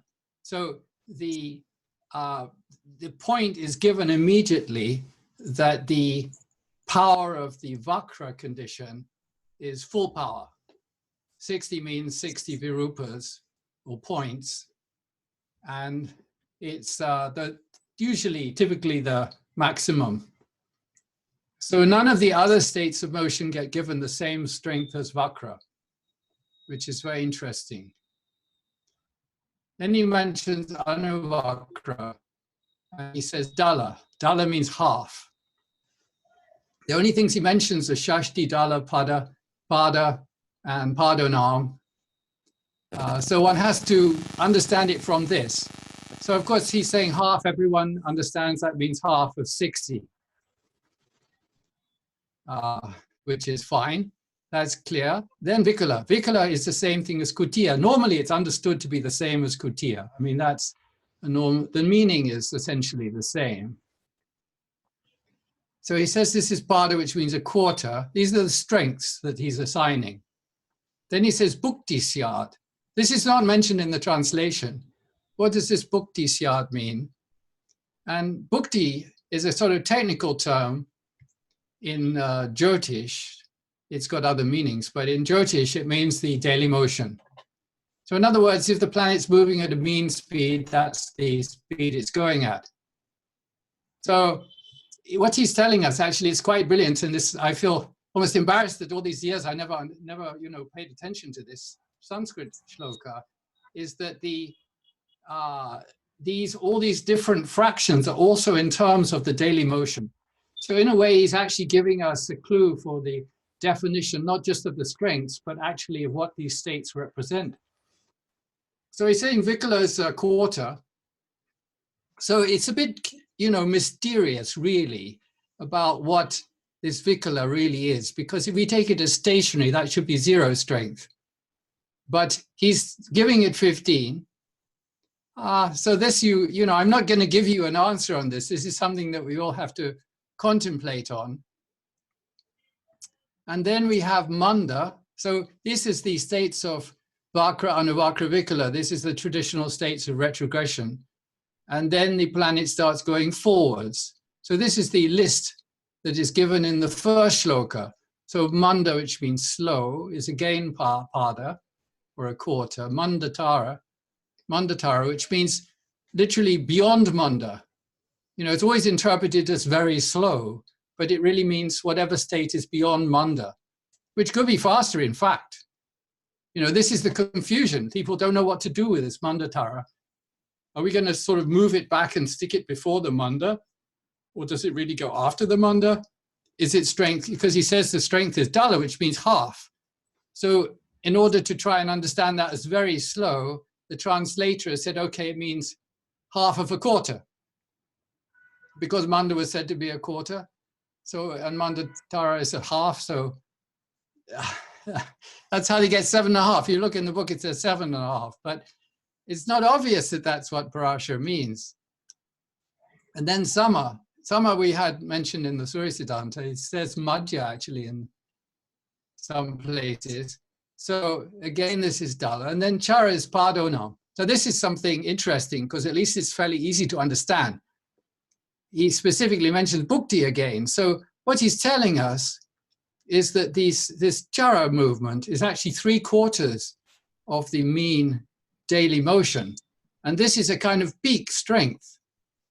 So the two peak strengths are the full retrogression, Vakra, not the half retrogression, but the full retrogression.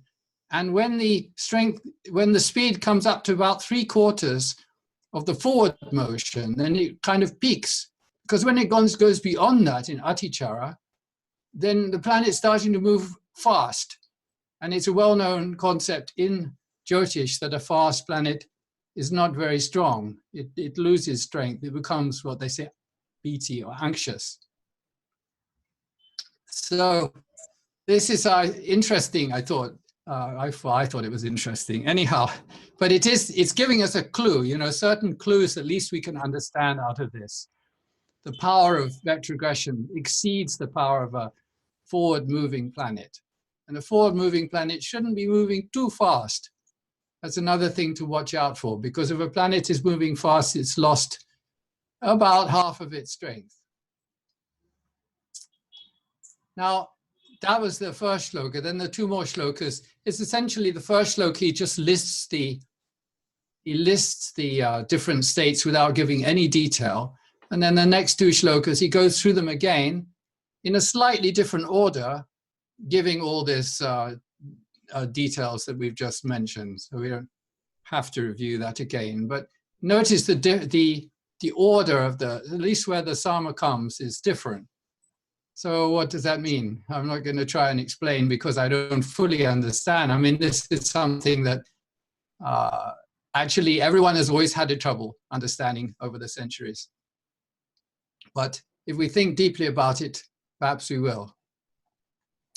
All right, so we know about Surya Siddhanta. And in the Surya Siddhanta, it's mentioned in the commentary that some gentleman in the 19th century came up with this idea. Well, I'm not saying he came up with it, he reported this idea, which is no doubt from the astrologers, which is that Anuvakra is when a planet retrogrades into a previous sign.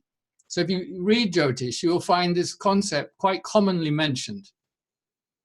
Where it originates, I'm not quite sure, but there's nothing in Parashara to suggest that. Anuvakra is just a state of motion relative to the mean motion. So I'm not saying it's wrong. I'm just saying that these are different points of view. And as far as there's nothing in Surya Siddhanta or Parashara to suggest this Anuvakra explanation, it must be from some other text. So then the question of, is Kutiya stationary? There's this concept in the Surya Siddhanta commentary that it should be moving in latitude, but not moving in longitude. But normally I think we have to take Kutiya or Vikala as being stationary because the meaning of the word is deficient in motion. All right. So let's get on to the Rahu and Ketu. Now, I'm focusing on Rahu because that's what was suggested to me. And we normally treat Rahu as being retrograde. I mean, we just, that's the mean motion. So the mean motion is always retrograde. And one of the names of Rahu is Om Apasabhya Gataye Nama This is from the lists of 108 traditional names or mantras, which you'll find in my book, Yoga of the Planets. And it means moving in a retrograde manner. So this is specifically mentioned as a characteristic of Rahu. And this, along with other references in the text, give us a very strong sense that we should use the mean motion for Rahu. I've written this some text on this particular mantra, and one thing I mentioned is that Rahu and Ketu move like a truck going the wrong way on a freeway or highway. So this is why it's very frightening when you're driving along and suddenly there's this big truck coming in the opposite direction. This is very frightening, right? So that's typical. So that's why, the retrogression focuses on the consequence of past actions. We've discussed that before in the context of Shani. But obviously Rahu and Ketu, since they're perpetually retrograde, are perpetually bringing us the consequence of past actions. And that's why they're said to be the karmic planets. I mean, obviously every planet is related to our karmas, but somehow Rahu and Ketu give a more extreme version or dramatic version of the karmic experience. And that causes transformation, upheaval, and therefore delays, potential delays in situations. So Rahu and Ketu are not independent. They're always an axis, and they're moving together. But because they're in different signs, then each has its own results, each has its own dashas and so forth. But if we just assume that they're retrograde all the time, then we can take all the Jyotish that relates to Rahu and Ketu, and then we can apply them. And all of this is well known as far as you can understand these things. So I can't, get into that today, but I thought since Rahu is the breaker of boundaries and likes doing some things that are a bit, different, we should look at something that people don't really discuss very much that could be relevant. So this is what happens in my software if you turn the nodes to true motion rather than mean motion. So then in the retrogression graph, then you see suddenly Rahu is getting split up into regions of direct motion and retrograde motion.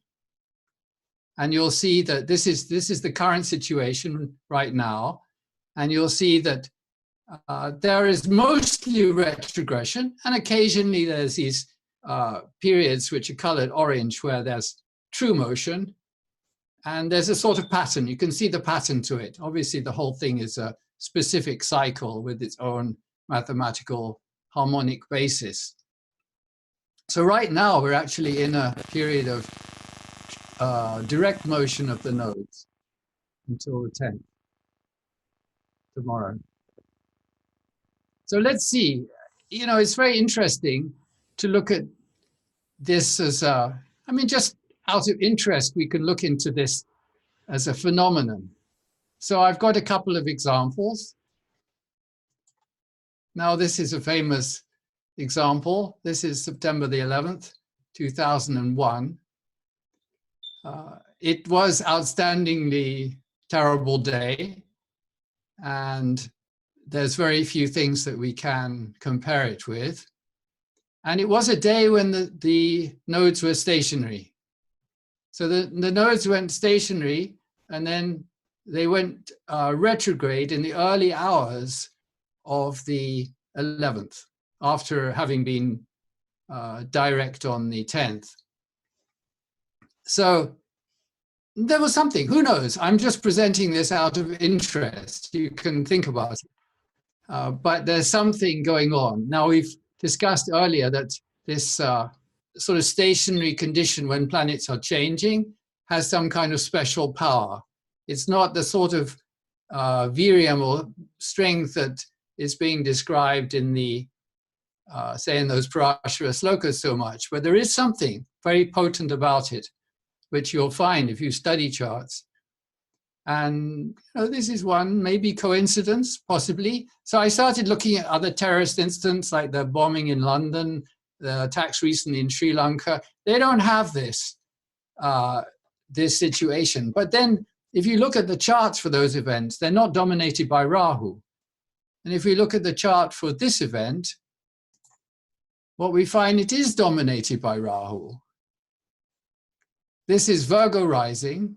Now, those of you who study with Sanjay would understand that Virgo is the Mula Trikona of Rahu. Virgo has a lot of Rahu energy. And if you take that as the case, then you'll see that Rahu, acting as the Lagna Lord, is in a parivartana with Mercury in the Lagna. And of course, it's conjunct Moon and Jupiter. So there's some very potent influence of Rahu in this chart, what to speak of the Ketu Mongol story in Sagittarius, in Mula. I mean, this is the Mula thing was the thing that I was most worried about in the weeks running up to September 11th.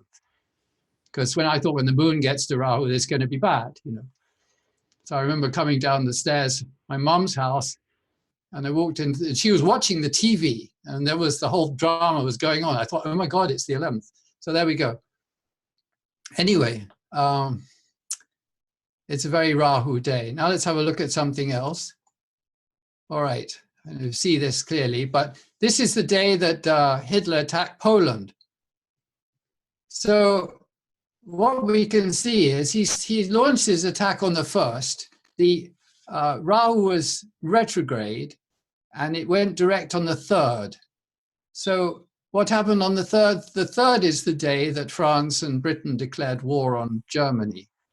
So really the war started on the 3rd. Hitler started with the energy of the retrograde Rahu, but the fight back started with the direct. It turned direct. So if we see the chart, so what have we got here? We've got Rahu in Libra, and we've got debilitated Shani, of course, with Ketu in Aries, and Rahu is the 7th lord. So actually, the 7th lord represents the other side, really, the enemies. And in fact, I don't think it's, what you can see is that this, Rahu's in its own nakshatra, by the way. So the whole drama played out during Shani. You can see that. The moon was in nakshatra of Shani, Uttara Bhadrapada. And so in Shani Rahu, it was all over. He died, that was the end of the war. See that? Now, if we have a look quickly at Hitler's chart, so we see that he was also born the day before the nodes went direct. Interesting, huh? And in his chart, we see Rahu in Gemini, where it's considered to be exalted, in the 9th house, which is a very dangerous place for Rahu. And the whole drama of him ruling Germany was all during his Rahu Dasha. So it's interesting. I'm not putting forward some new theory here. I'm just putting forward something I thought people might find interesting. I mean, Rahu has to come up with something new, doesn't it? So this is something worth thinking about. Okay. Fantastic. Fantastic. Is that the end of the presentation, Doctor? Yeah, this little bit. Thank you so much. It was those case studies were quite breathtaking and really goes to show you the kind of impact that the nodes have, not just on our individual lives, but on the world as as an entity in itself, as a consciousness, as we're moving together. There's a huge influence on the nodes, which is this war of the consciousness. And I see with September 11th, there was a war of consciousness. The Nazi regime was a war against consciousness. So again, you find these wars against consciousness right around the times the nodes are going stationary. Exactly. It's fascinating research. Thank you. Yeah, it's really interesting. Yeah. Would you unshare your screen, sir?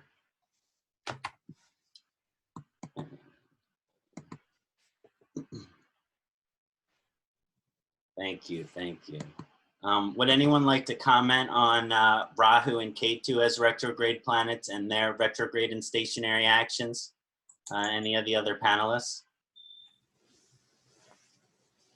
Okay, then we shall move on. Next question is for Allan and Annand.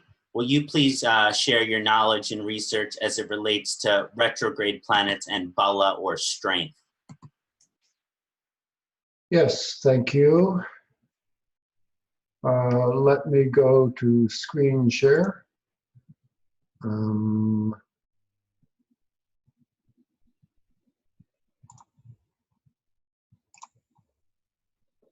Okay, are we there?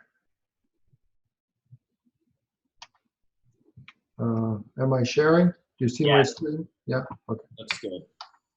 Yeah, for whatever reason, I'm, okay. Okay, so, you know, Vakra is just one of many Avasthas. And there's a kind of a hierarchy in here. I've forgotten now what the source of this one is. You know, as people know, there's many classifications of categories of Avastha. This is one I've forgotten now where it came from in terms of original source, but it's one that Hart Defoe returns to again and again. And so there's a hierarchy in here. And, you know, with Avasthas, it's a combination of dignity or lack thereof, dignity by sign, where a planet is, you know, exalted in its own sign versus debilitated, or it's a condition of a dignity as a consequence of some astronomical phenomenon. Retrogression being one of them, but so is combustion, irrespective of sign. So is planetary war, irrespective of sign.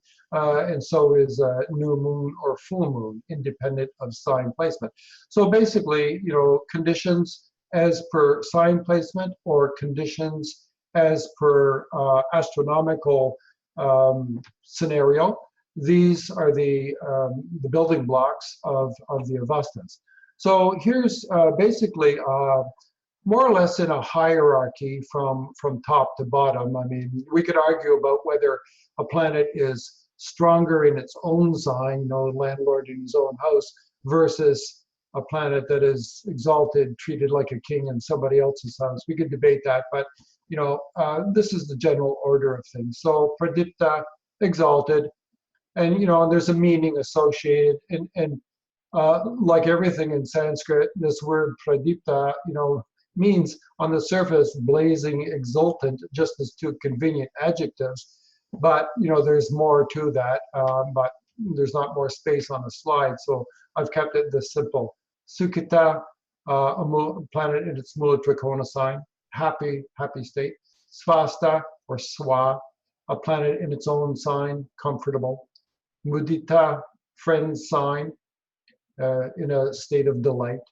Shanta, in the sign of a benefic, where the planet is considered peaceful, tranquil. Here in the middle of that whole spectrum, Shakta, a planet that is retrograde. And these are pretty strong adjectives here, capable and powerful. You know, especially the word powerful. You know, everyone else is happy and comfortable, but this kind of corroborates something that Andrew brought up earlier, where a planet that is Vakra gets 60 Virupas towards, you know, Shadbala scoring. So that's an interesting word to turn up, or adjective to be applied to that. Kala, sign of a malefic, where the planet is considered to be in a base or crude state. Vikala, and, you know, obviously different from the meaning that Andrew referred to earlier, where Vikala and Kutila were treated synonymously. Here the word is used in a different way, that of an enemy sign, where the planet is considered imperfect or marred. Nipitita, Graha, Yuda. You know, and there is technically always a winner and a loser in planetary war. And, you know, there are different rules for that. The brightness of the winner versus the loser, the elevation by latitude of winner versus the loser, or the advanced degree in minute by longitude of winner versus loser. And the consequence are defeat or torture. I'll tell you, I'll confess that I often don't belabor the issue of two planets in planetary war, which is the winner or loser. But I like to keep in mind an analogy that Hart offered in one of his classes. He said, basically, think of a heavyweight fight where the two fighters go the entire 15 rounds. There is no knockout, but those two guys, 200 pounds plus, slug it out for those 15 rounds. And at the end of the night, both are wasted. Both are in bad shape, you know, cut faces, just brutalized every which way. They both suffered. So if not defeated, tortured at least. Atibita, debilitated, you know, considered a frightened planet. Sudikita, combust, very distressed. And Kopa, eclipsed or infirm. Anyway, so I walked through all those. This is a presentation of only 4 slides, so I took a little bit of time with this. But it's important to go back here to what I put in bold. Shakta, retrograde, considered capable, and that key word, powerful. I mean, that's pretty consequential. So Hart, he assigns any planet that has a retrogression to have first tier strength. And it was, you know, very interesting to hear Visti refer to C.S. Patel's, you know, diagnosis of a retrograde planet to enjoy, quote unquote, threefold strength. I mean, obviously something that is very powerful relative to what the planet stands for. And as we know, we can consider a planet to be, you know, sattvic, rajasic, or tamasic. We can assign it to the castes, whether it's Brahminical or Kshatriya or Vaishya or Shudra, and, you know, the many other attributes that we can assign, even if it's just as simple as benefic versus malefic. A retrograde malefic is more powerful in its capacity to do evil. A retrograde benefic is more capable in its power to do good, and so on and so forth. Anyway, so Hart, he has this term, he assigns first tier strength to any planet that achieves any one of these categories. And as you'll see, they're a mix, again, of a planet conditioned by sign or conditioned by astronomical phenomenon. So if a planet's in its own sign or exalted, those are examples of dignity by sign. If a planet is retrograde, or in the example of the moon, if the moon is full, I'm only showing the positives here. Those are astronomical consequences. And then the other source of strength is, of course, directional strength, Digbala, for the planet in the, a planet in the Kendras. But anyway, key among these is Vakra, retrogression. So a planet that, and Hart will use this language. He will say, for instance, if a planet is in its own sign, and is Vakra as well, he will say it has double first tier strength. It could be that that planet is Jupiter, let's say in Sagittarius, it's retrograde, and it's in the first house. So it would be in its own sign, Jupiter in Sagittarius, Jupiter retrograde, and in the first house it would have Digbala as well. And he would say that planet, Jupiter, enjoys threefold first tier strength. So it's just a way, you know, first a description and then a way of weighting the good or the evil of the particular planet under analysis. So, and you can get mixed examples here. I sort of, you know, got ahead of myself. A retrograde planet exerts its power to either further augment an already strong planet. So I use this example. If the planet is strong by sign, swa or exalted, and it's Vakra, he will say that's a double strength planet. Or if it's Swa and has Digbala and retrograde as well, triple strength. So that was the example I used earlier. Conversely, Vakra will ameliorate the condition of a planet. So the example I used here, if the planet is Nicha or debilitated, but it is at the same time Vakra, debilitation is a weakness, Vakra is a strength. I know, you'll read here and there, maybe the statements made that a retrograde debilitated planet acts as if exalted. Correct me if I'm wrong, if I'm misquoting that, but there are some notions out there like that. Hart doesn't seem to agree with that. He will say Nietzsche is weakness, Vakra is strength. The two together actually constitute a mixed condition. And it's important to note that that doesn't neutralize the planet entirely. It'll diminish its consequences, but not neutralize it. And so a planet that enjoys or finds itself in mixed condition, it will manifest both of its qualities, both its negativity and its positivity. So the two don't cancel each other, they coexist in a state of beneficial consequence and negative consequence as well. And this is a useful, consideration to keep in mind as we go through, any chart analysis. Okay, well, before I go to that, let me just, go back and just think about this for a second.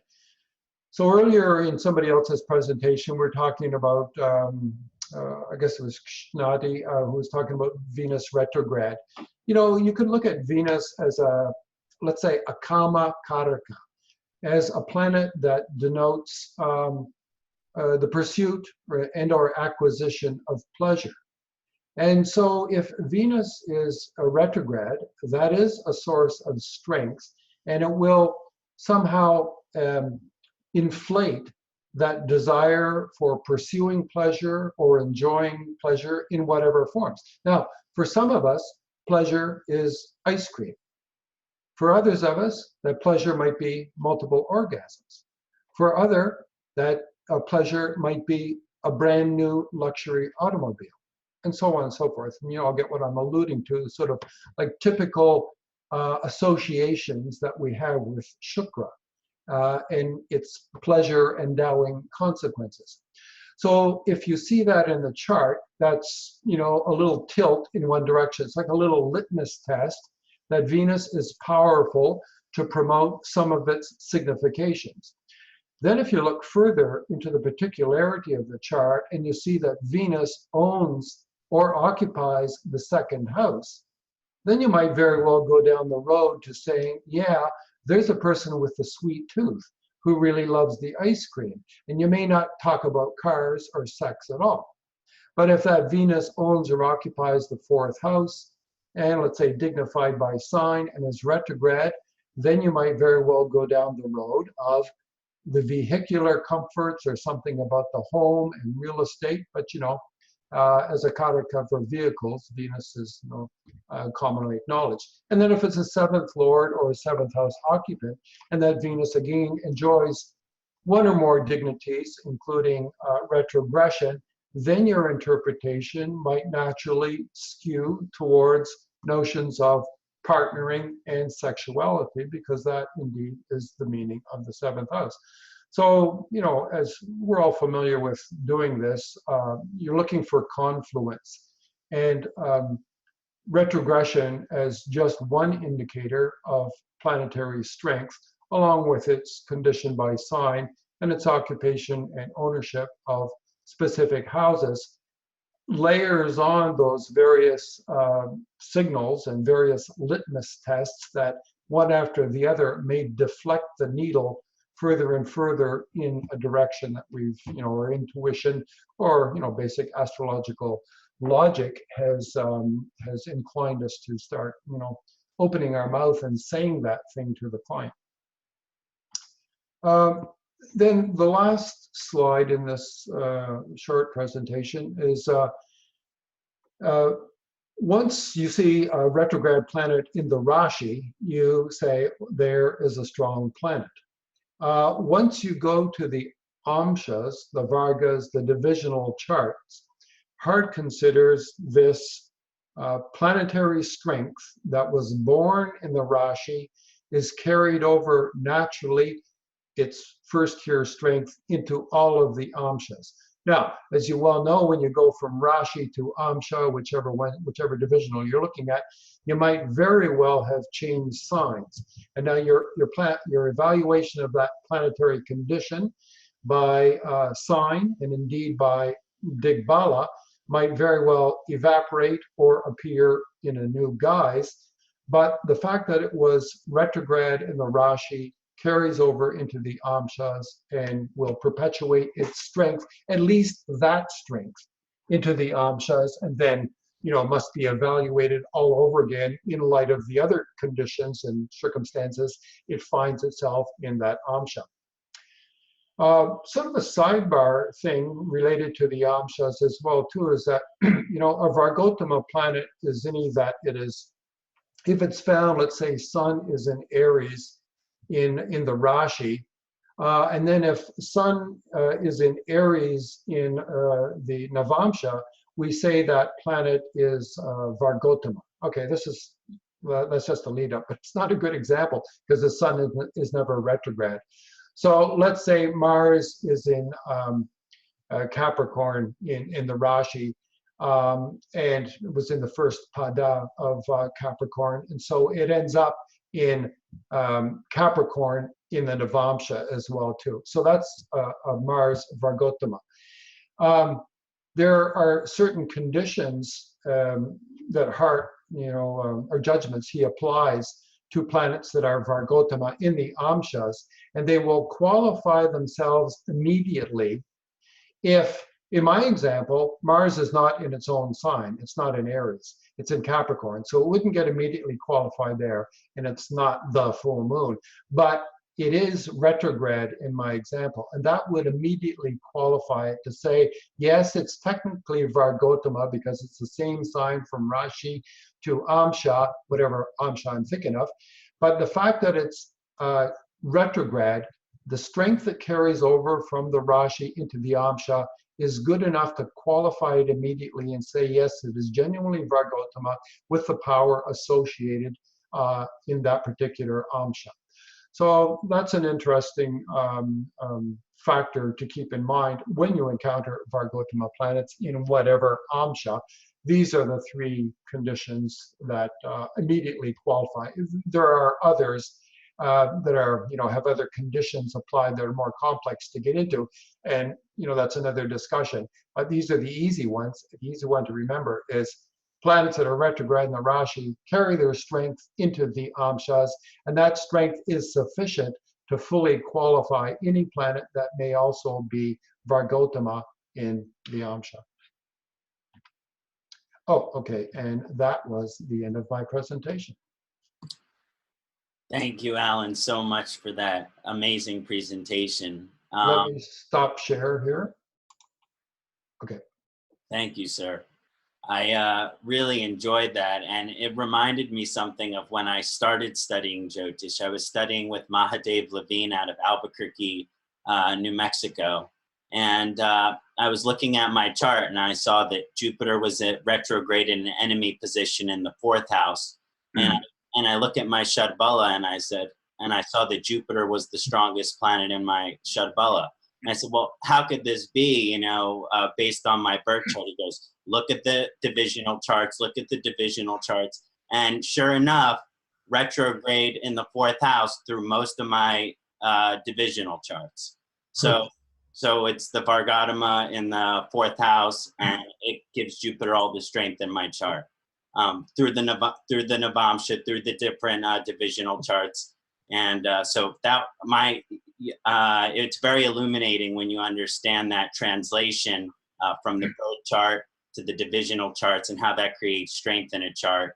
And really appreciate that presentation. Would anyone else like to comment on Allan's discussion. Visti ji. Thank you. And thank you, Allan. It was a brilliant presentation.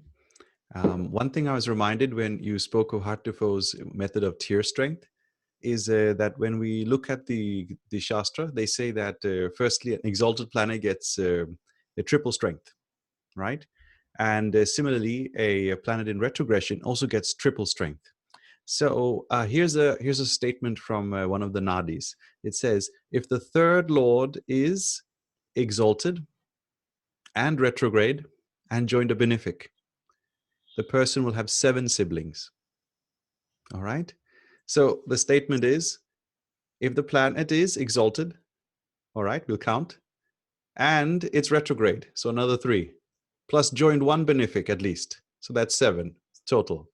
We get 7 siblings.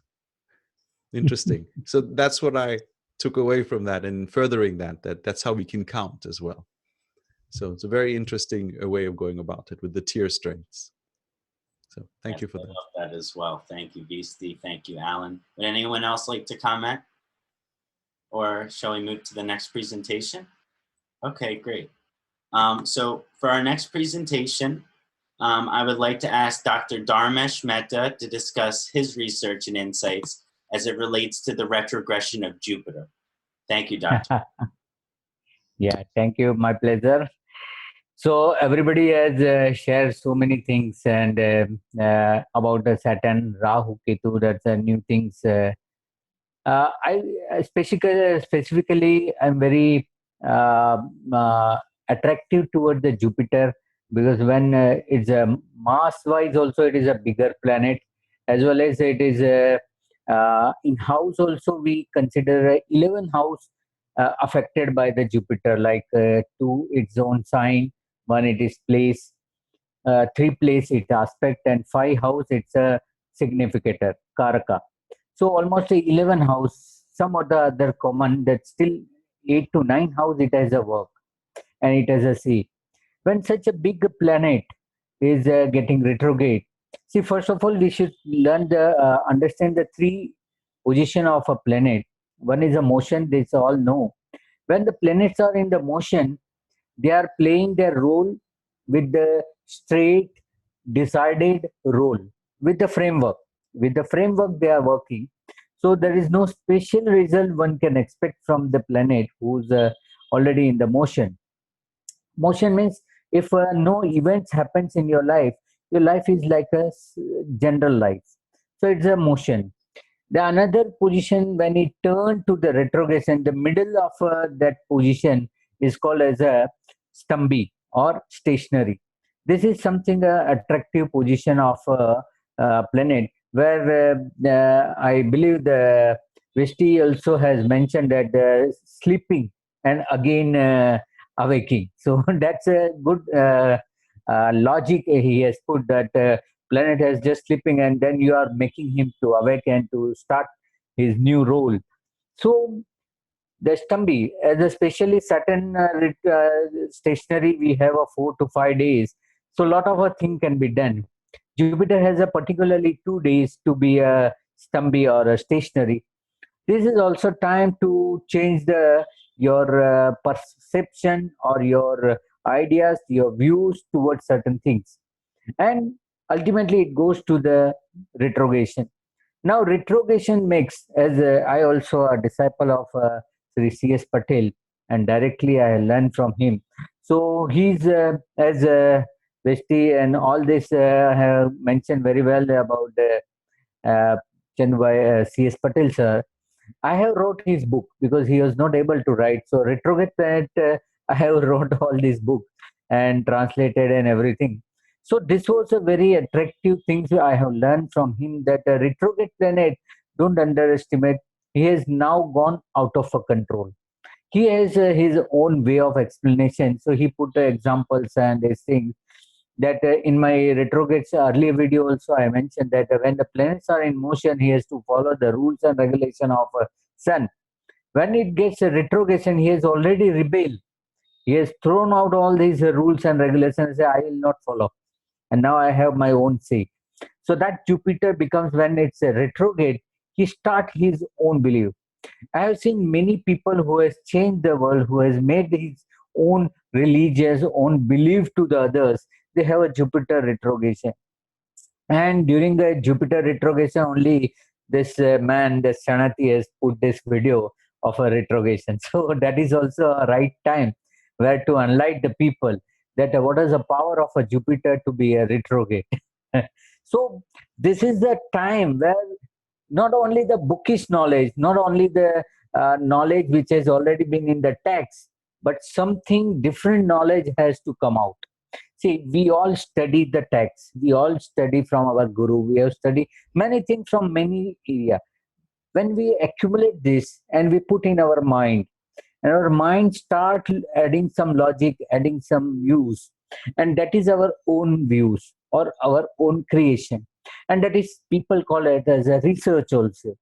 So that's a research of accumulation of all the knowledges, where you are using the established principle, whereas you are adding some example, where you are adding some others views, jurisprudence, everything, but something different from the others, and that difference is a retrogression of a knowledge.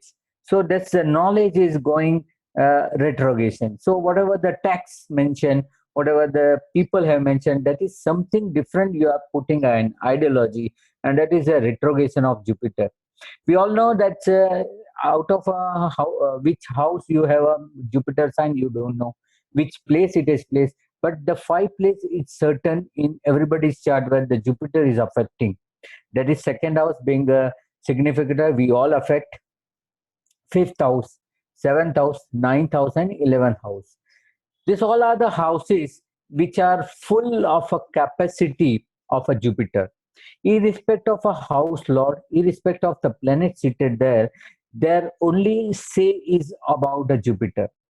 There's only say about the Jupiter. And I have asked during my study in the 90s, I asked my guru that why not, if Jupiter has so much good things, why it has not placed in the law 8 Karaka, lifespan? Why the Jupiter has not placed as a Karaka of a 8th house?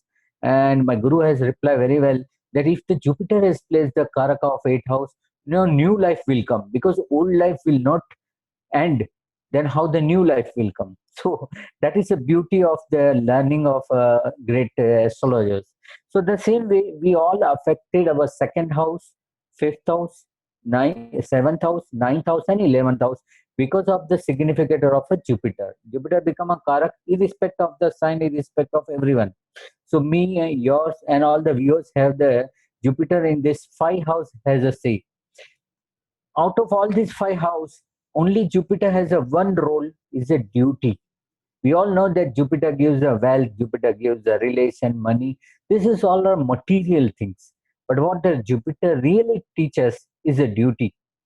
And that's our guru also teaches that a duty towards the family, 2nd house, duty towards your children, 5th house, duty towards the opposite person, that's the 7th house, duty towards your religion, your belief, your dharma, and duty towards your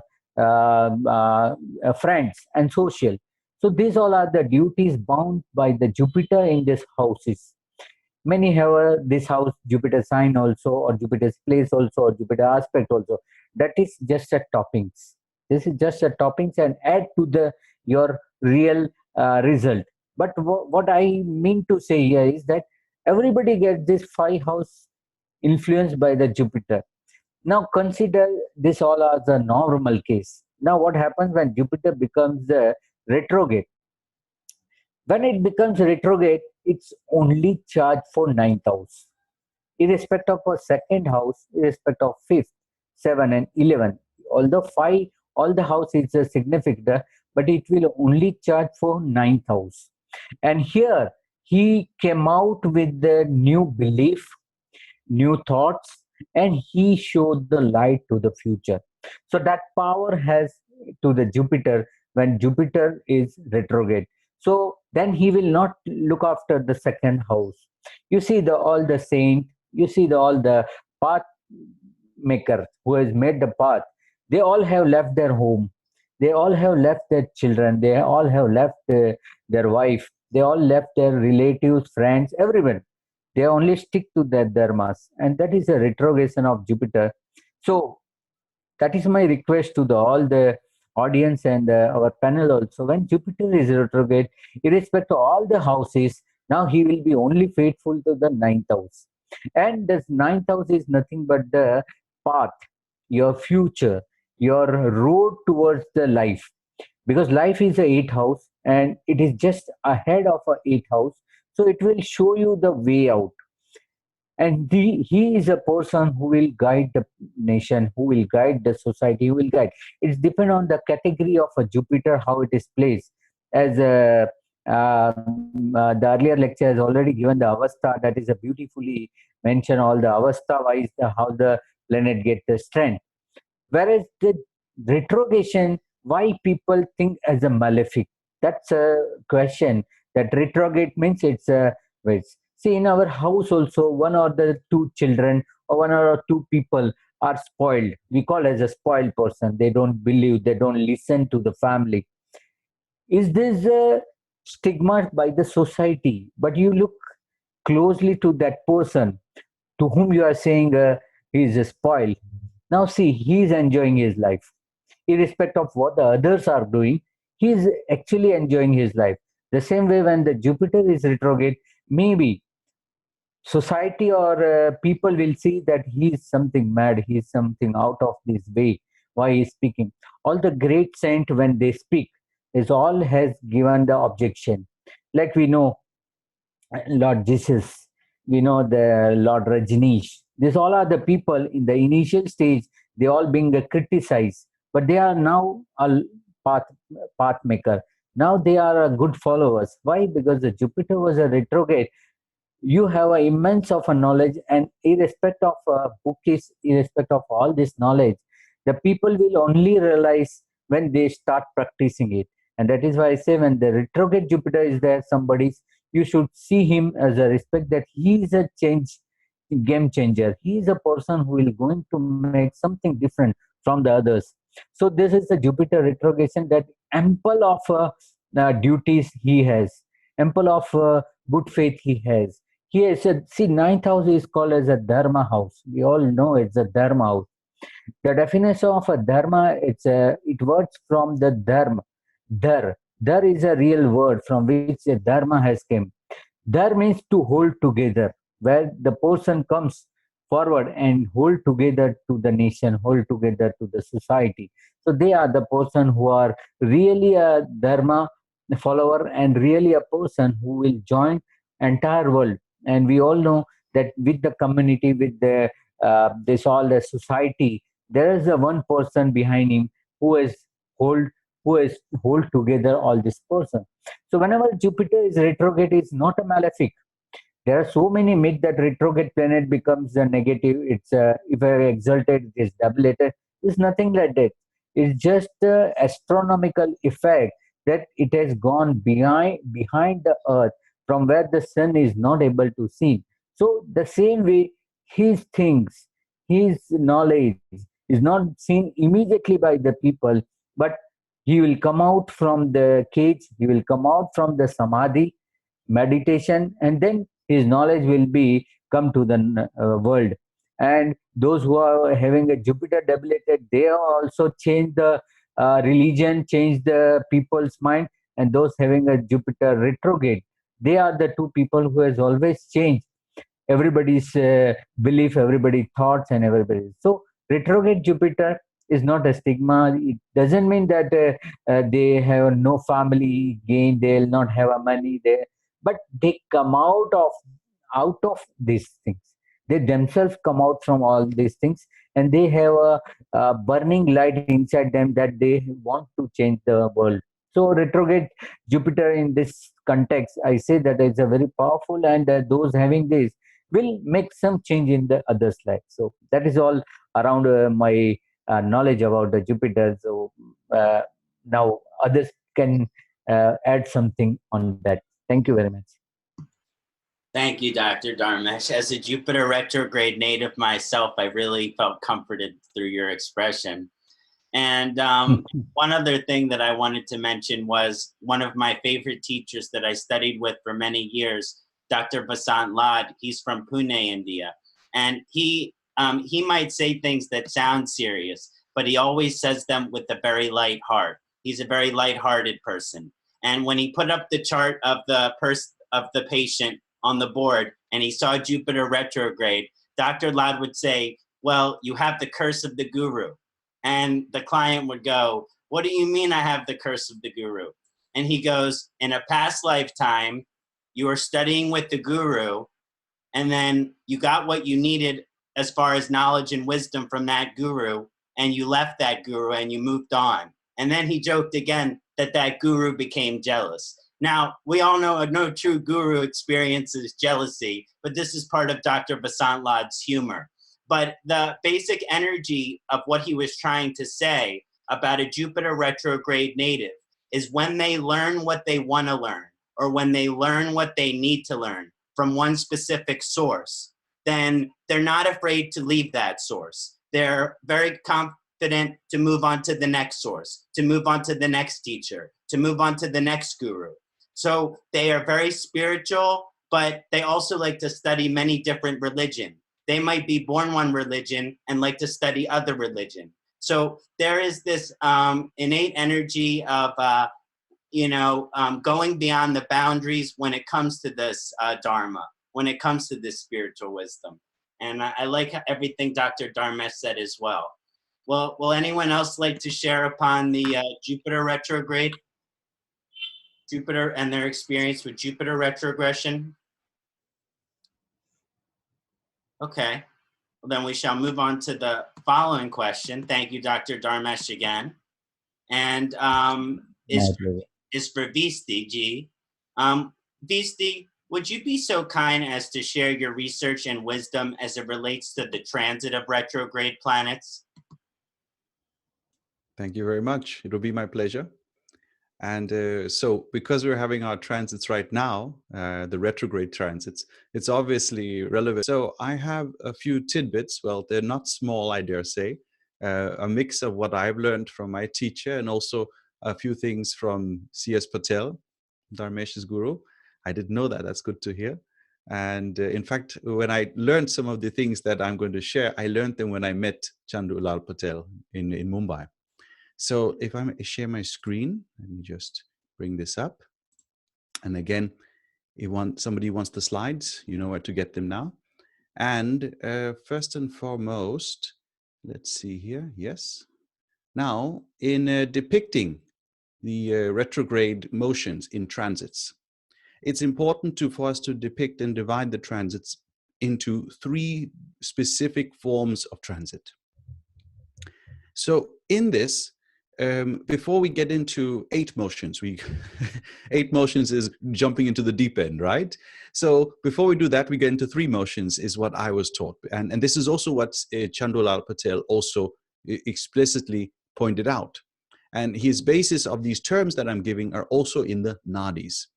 Herein he states, there are 3 different states of motions of the planets. There is an Adi Chapa, which is after combustion and before retrogression. So this is a time period. This is a very specific time period. The planet has just left the combustion of the sun and is heading towards retrogression. Now, this is obviously a bit difficult for us to depict with Mercury and Venus, right? But this is given in the Shastra. Now, then there is Vakri Chapa. This is during retrogression. So we have a time which is from combustion until retrogression. Then we have retrogression itself. And then we have a last state, which is called Riju Chapa, which is after retrogression and before combustion. So this completes the triangle, all right? The 3 main points in the sky. Now, when we go to classics like, we have, what do we have? Varahamihira's Brihat Samhita, right? Therein which Varahamihira, he specifically says, take the time it takes from when Mars, in this example, when Mars has ended its combustion with the sun until it becomes retrograde the first time. And then Varahamihira asks us, count the number of nakshatras till it gets there. It will not always be the same. And based on the number of nakshatras it takes from Mars's combustion to end, until its retrograde begins, there's a prediction for the year. Okay? A whole prediction just based on those 2 points. When did it end its combustion? When did it start its retrogression? Now, then it was explained by C.S. Patel. The results are also 3. The time when a planet has ended its combustion until it becomes retrograde is the time in which it initiates an event. It's trying to begin something. When it is retrograde, it fulfills that event. So we have a time beginning an event and when it's fulfilling the event. And then Riju Chapa, which means after retrogression, it's exhausted all its energy. It's done. It did all the main thing. It finished all the work. Now it is ready to end things. It's ready to complete something, which usually is not very good because it implies the opposite of initiating something. It is good for ending something. So planets can be divided into these 3 states. This is what C.S. Patel wanted to teach with this, that planets in the sky are not just any planets. Are they in an Adi Chapa motion? Are they in a retrograde motion? Or are they in Riju motion? This is the implication of this. Now, in the tradition, we take this in a little bit different direction. Okay. And these are, the 3 states are preceded by Adi Chapa, just after combustion, like I pointed out. Vakri Chapa, which is stationary before retrogression. And Riju Chapa, which is stationary after retrogression. So those 3 points of the triangle of transits, those 3 points are very specific points in the sky. Okay? They're like the corners of the triangle. All right? Now, I was taught by my teacher some time ago, these short times when these events will happen will indicate the effect of the entire transit. So this is specific. This is saying that when it was in one or the other motion did not decide the effects. What decided the effects are the times when they started these events. So the beginning of its direct motion from combustion till retrogression, that beginning time when it just left combustion, that's a point in the sky we have to note. The time when it started retrogression, its stationary position, we have to note that as well. And when it became stationary after retrogression, before it became direct, is also a time we have to note in the sky. And this is used in transits. And then I was told, Visti, when you take these 3 points, you have to see in which Navamsha they occurred. Because the sign is not going to change. That's not going to change anything in our assessment of the chart. You want to know the fortune of that entire transit. The fortune of the entire retrogression, the fortune of its 2 direct motions. What is that fortune? See that planet, which Navamsha was it in when it happened? Especially Navamsha, because that will be the Bhagya of fortune. So this is a very novel method.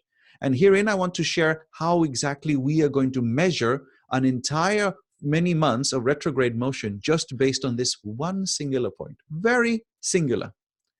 So let me try and show this. And I have tried to update myself on the current events. So Jupiter recently was retrograde. In fact, he's still. And it began its retrogression on the 6th of April, I've noted here. Now, in this, I wanted to depict this.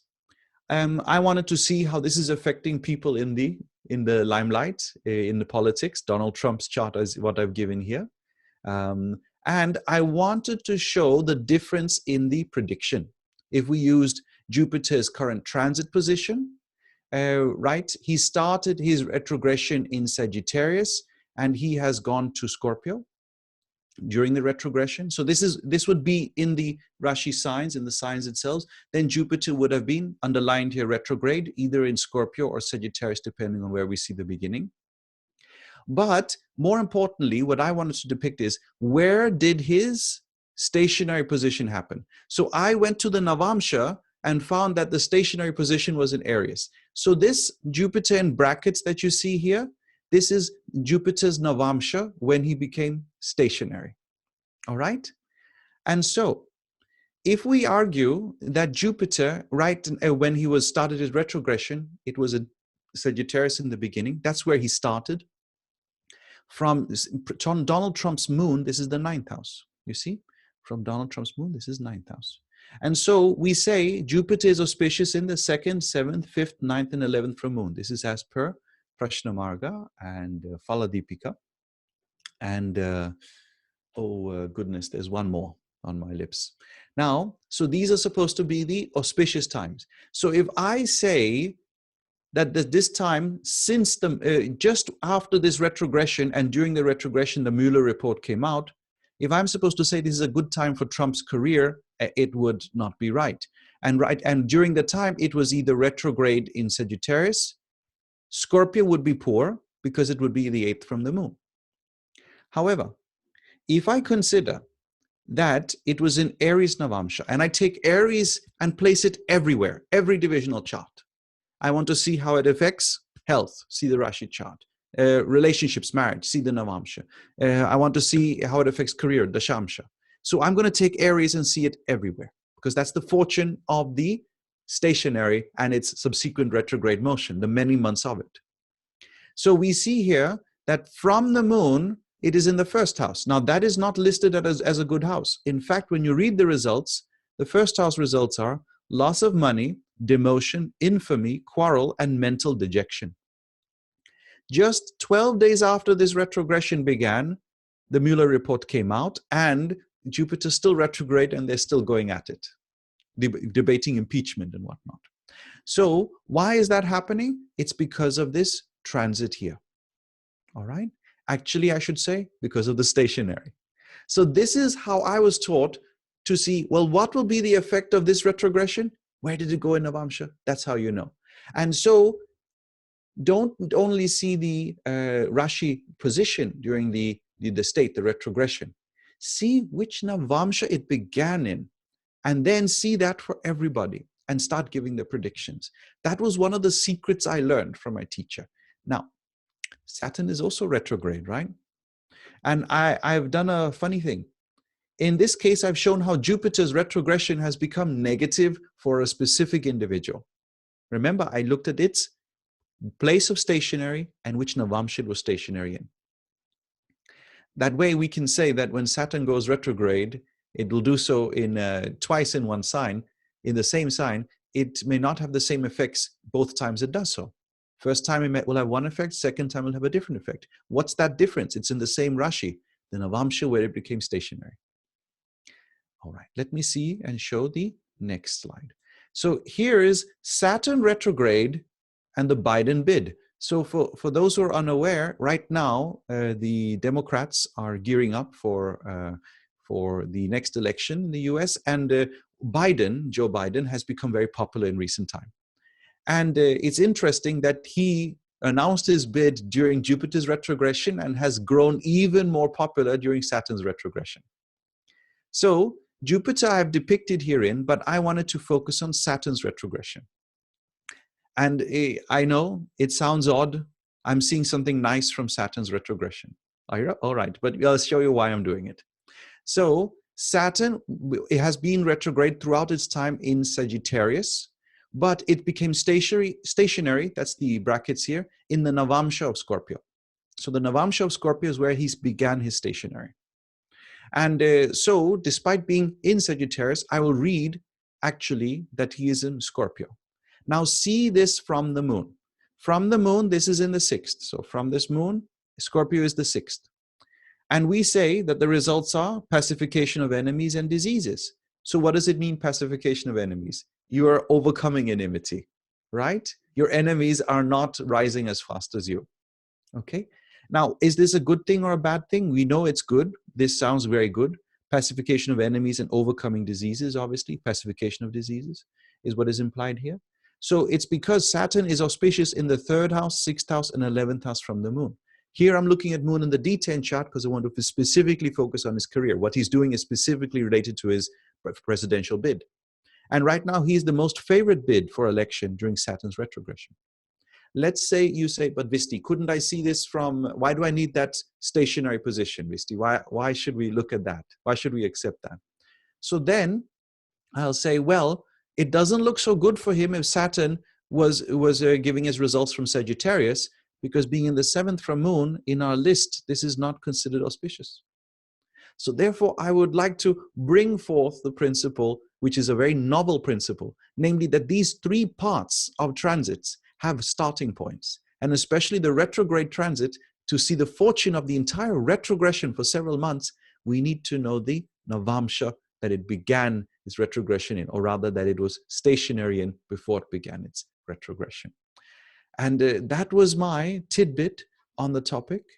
I would invite your comments on the same, and hope that it's bringing thoughts to fore.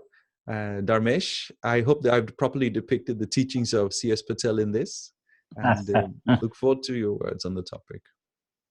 Thank you so much, Visti Larsen, for your amazing presentation.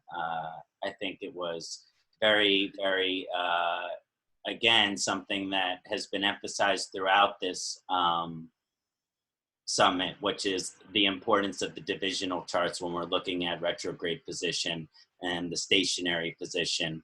And just finding that divisional chart where the retrograde or stationary started, that's a very effective investigative tool that you've just blessed us with. So thank you very much. Would anyone else like to comment on Visti's presentation? It's very brilliant. I just note that Donald Trump was born with a stationary Jupiter. And he's in Jupiter Dasha now, of course, since the election.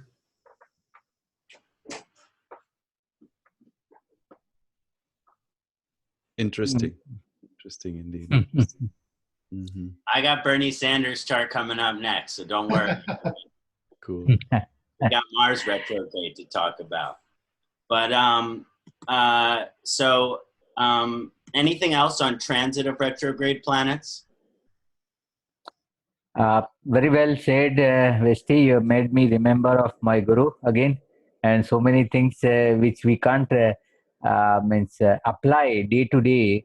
So that you made me remember that so many things has been kept inside the mind but has not came. So very well studied. And it happens sometimes that things are very close to you, you don't value it. And when things are very far from you, like you all people utilize this knowledge very well. Thank you. Thank you very much. Visti. Very good analysis you made. Wonderful. My pleasure, of course. It was a pleasure. Yes, fond memories I have from Mumbai. So I guess they retain much better in your mind when you meet your wife and when you learn those retrograde principles. Yeah. Great. So, yeah, Kṣaṇāti. So before I start discussing Mars retrogression, I just want to point out the fact that we have not discussed Mercury retrogression. Everyone, as far as the popular world at large, when Mercury goes into retrogression, they like to panic. So the reason that probably none of the astrology panel wanted to focus on the Mercury retrograde, not only is it an extremely common position, but it was mentioned earlier that it's often a misunderstood position, that there's a lot of fear and stigma around. So if there's any reason for there not to be fear and stigma around it, let it be known that we didn't even really feel the need to focus on it during this summit. Now, I could have focused on it, but I wanted to focus on Mars retrograde. And I have a chart that I would like to share where I find a very interesting position for Mars retrograde. So can everybody see my screen?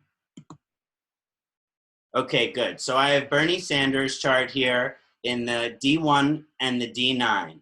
And when we're looking at his D1, you find Mars in Ashwini in 6th house. And one of the interesting positions about this is the Viparit Yoga.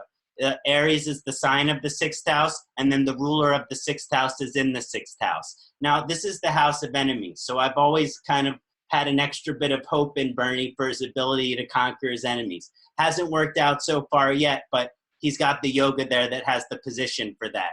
Now, when we talk about strength, we also find that when we look at his divisional chart, not only is Mars in the same nakshatra, Mars is also retrograde. So Mars is Vakri in the same nakshatra in the D9. So this is a very good example chart of the strength of a Mars retrograde. Now, normally the way that Mars functions, it tends to be more conservative as far as politics goes. That's why the Mars retrograde is very interesting when you look at one of the most liberal potentials that come up is with this Mars retrograde position. Normally, you know, Donald Trump, he's a Mars Leo ascendant. There's a strong conservative Republican type vibration. But one of the things that's very interesting, and it was mentioned that sometimes the retrograde can cause an opposite kind of action. And there's no doubt that Bernie Sanders has anger inside of him. When he gets enthusiastic about speaking, he gets red in the face, he gets this pitta coming through, he gets this passion and enthusiasm, but it's for a liberal cause. It's for a socialist type cause. This 6th house position is also a house of service. I think it's a socialist type position. So, and it gets promoted to the 10th house in his D9. So he's my dark horse in the race. And I just wanted to use his position of the strength of his Mars retrograde and its position in the D1 in the Viparit Yoga and its retrograde position in the D9, just to show a little bit about how Mars retrograde can be very beneficial. Yes, people with Mars retrograde can have trouble balancing the pitta vibrations. I'm sure Bernie Sanders gets flustered. I'm sure he gets frustrated. I'm sure he gets irritated. But, you know, this is an energy which kind of, it goes introverted. See, Mars is a very extroverted, you know, action energy-oriented planet. But that energy can get kind of collected or trapped when Mars is retrograde. Now, that means that eventually when he has the right platform, he can express all of those energies out. And that's why I like Mars in the 10th house position in his D9, for him to get all of that energy out. But inherently speaking, I think you do see what is normally manifesting as a Republican or a conservative energy because of the Mars retrograde is now much more of a liberal and a socialist energy. And you're also looking at it from the 6th house position and the positive yoga that's there. So I just wanted to share a little bit about Mars retrograde, looking at Bernie Sanders, the dark horse. Right now, Joe Biden is in the lead, but Bernie Sanders is right behind him. So it's a close race. So thank you all for taking a look at Bernie's chart with me and Mars retrograde position. Would anyone else like to share on Mars retrograde in their experience? Maybe Mercury retrograde or anything else along those lines?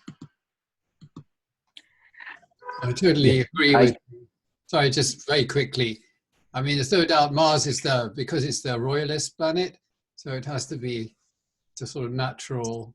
I mean, the conservative is supposed to be the part of the royalist camp, but being retrograde is going the opposite direction, isn't it? And especially in Aries, it's jumping across the Libra and saying, this is not fair, this isn't balanced, you know. Exactly. Yeah. So any concluding remarks before we conclude our summit? I just want to thank everyone for participating. They're fantastic presentations. Thank you, Visti Larsen, Dr. Andrew Foss, Allan Anandaji, and Dr. Dharmesh Mehta. It was such an honor and pleasure to share this time and satsang and sangha with all of you and to learn from all of you. And I just want to thank you for this opportunity and look forward to doing something else similar soon. We'll pick a fun topic and we'll all get together again. So thank you all for your participation so much. And the participants who are joining us from all over the world, thank you for joining us as well. We're really grateful to have you. Thank you for organizing. Thank you. It's a real pleasure. Real pleasure. I oblige. Thanks. Okay, everyone, enjoy the rest of their weekend. I know it's very late for you, Dr. Dharmesh. Have a good weekend. Yeah, it's 12:30. The rest of your day and weekend. And Om Namah Shivaya. Namaste. Namaste. Everyone.